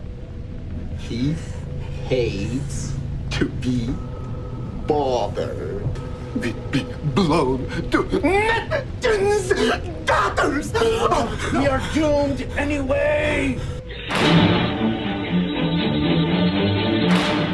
Yeah, the funny thing about Interiors, though, is it doesn't really need a remake. Anyway, sorry. So these two films... It's probably hard to figure out what they were because it was honestly hard to get. Well, A, they're a little bit both more obscure. Yeah. And B, it was hard to find good clips from these movies. Yeah. The Four Feathers from 1939. Big 1939 year there. The year of 1939 was a big 1939 year. Yeah, it kind of was the 1939 big year for cinema, 1939. And The Forbidden Room from 2015. I always want to laugh anytime I see the name Forbidden Room because I think of there's an AEW pay-per-view called The Forbidden Door, and I just always in my head get it confused with that. That's hilarious. Now, Levi, this was two movies that we've both been wanting to see these for a while, but a double feature in particular you wanted to do. Yeah. Four Feathers from 1939. Now, there were a lot of different film versions of this made, yes. I believe. There was one in 2002, I believe, that had Jude Law and Heath Ledger. No, sorry, Wes Bentley. Sorry. And Kate Hudson, Digimon Hansu. But yeah, anyway. So then this was the 1939 version. So, I mean, we were kind of joking about this beforehand. It's kind of one of those take a walk on the wild side. Yeah. British goes to India movies. So we go ahead and apologize in advance for any cultural depictions this is going to have. I have a criterion of this. I bought it because I was interested in adventure movies of the 30s, obviously, something that is always well, and also this is a British one, so it's not quite American stuff is being made. And I think we had seen The Man Who Would Be King, and I was kind of interested in this idea of whatever this would be. To talk a little quickly about what this is about, it says, set during the reign of Queen Victoria, it tells the story of a man accused of cowardice in his efforts to redeem his name. So this is during the Modest War in Sudan. That's so British. It's a modest war. Well, no, M-A-H-D-I-S-T. Okay. Well, I'm assuming that's how you say it. But anyway, yeah, it's in Sudan. So obviously, this being part of, the whole British adventure literature that was primarily, stuff in India by, oh gosh, his name just left me. Something with a K. What's his name? Guy that wrote all the adventure literature.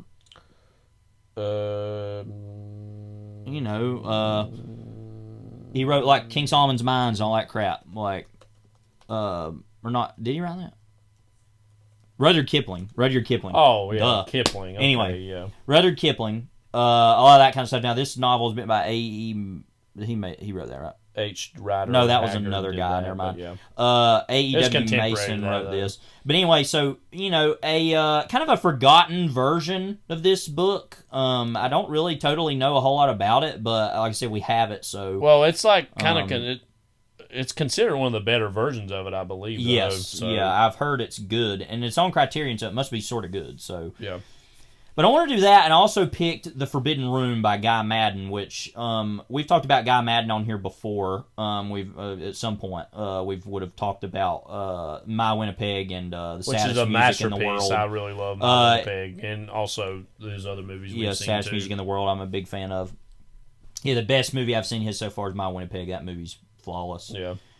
But this is a movie I wanted to see for a long, long time, and I can tell this story next week, but I wanted to... I originally saw some of the Four Rooms, I was about to say. No. No. We're not going there. Well, that's not even called The Four Rooms, it's Four Rooms. It's called the piece of garbage that I'll never watch that's again. That's the French version, The Four Rooms. Maybe it made more sense in French. Probably did. I'm thinking about that movie now based on some of the dialogue in French. But anyway, so... The Forbidden Room is a movie that looks like it's about everything. I'm not really sure exactly what it is totally about in a big way. But that is ultimately, his Guy Madden's films being very much about lost and kind of forgotten cinema, right? And making movies that are about versions of that, or exemplifications of obsessions he has about movies. His movies are very rarely actually about totally what it is, the plot. You read it and see what it says. So on IMDb, it says, in this non-linear amalgamation, submarine crewmen and woodsmen wend their way through a voyage of odd experiences. Yeah, so it's kind of, from what I remember about seeing the movie, it kind of follows woodsmen and submarine workers, and how they're both having this trial of survival or trial of some plight, and and then everything else being mixed in with that too, by the way. Yeah. And this is a movie that I saw some of years ago, so like I was saying, There was another movie called Forbidden Trim, which at the time I was in college was playing in a lot of festivals, which is like this surfer war movie that was basically about Vietnam. Really interesting movie. I finally watched that last year. It was about 2 years ago. Really fascinating, interesting movie. It was shot to look like older movies of the 60s and 70s. Which is essentially like a surfer exploitation movie that just uses the Vietnam War as an excuse to have some surfing videos in it, basically. Yeah. Interesting movie. But so I went back to my dorm room after hearing about this. It was shown at the Cucalores Film Festival. Went back to my dorm room and got on Netflix and saw there's another movie called The Forbidden Room, which looked kind of similar visually. Mm-hmm. And I was like, okay. And I watched like about 15, 20 minutes of it. And I was totally impressed by it, don't get me wrong. But I was like, I don't know about this right now, and kind of didn't do it. And ever since then, I've been wanting to rewatch it, especially after watching other Guy Mad movies. Also, The Green Fog is something that we've talked about on here. We didn't mention a minute ago. Mm-hmm. Evan Johnson, it should be said, co-directed yes, this, and a lot of his more recent he and things. another Johnson family member, I think another brother or somebody, has been helping make a lot of those movies now. They're kind of like his understudies and co-directors now. And he's Canadian, and that's obviously plays a big part in his identity, yes. I feel like. It's certainly my Winnipeg. So I think I picked both these movies just because they were movies I wanted to watch, but also just to get some Blu-rays off the list that I have. But also I feel like it's interesting to see an adventure film of the 30s mixed with a movie that's trying to kind of maybe be that. They're both very much studied old forms. Right. And what I love about Madden's movies are there are a lot of print has been put down about how they're evoking silent cinema. And what I like is that's not exactly what it is, even though it's certainly evoking some of those aesthetics. It's almost like simulating watching a silent film or an early sound film from many, many centuries ago, or not centuries, but decades ago, and like it's a combination of you waking in and out of it and your dreamscape combining with the movie you were actually watching. Not totally unlike what we were talking about with the Pink Opaque in terms of this other thing that comes out of your own imagination from those movies. Yeah. So it's not exactly totally simulating them. It's a weird cross dress between what those movies were and felt like as a child of you trying to access an inaccessible form to you at that stage of your life, and your own dreamscape and your own imagination being put on top of it, which is why his cinema is so engaging and enriching. So I'm definitely looking forward to seeing both of these. Yeah. So probably do it while we're on our trip. We're going to the Outer Banks this coming week, so watching those of the Outer Banks, that'll be interesting. Expect I'm sure we'll have some stories of Outer Banks sickos and weirdos that we see. Oh yeah, and it'll be us in the mirror. Any final thoughts? No, we had our jury final thought already. I think we're good. That's going to do it for Overlapping Dialogue. This is Kyle. This is Levi. Take care. God bless. And I'm not saying that we don't need an interiors. Well, we don't need an interiors remake, but I'm just saying it's possible as an idea. That's all I'm saying. God bless.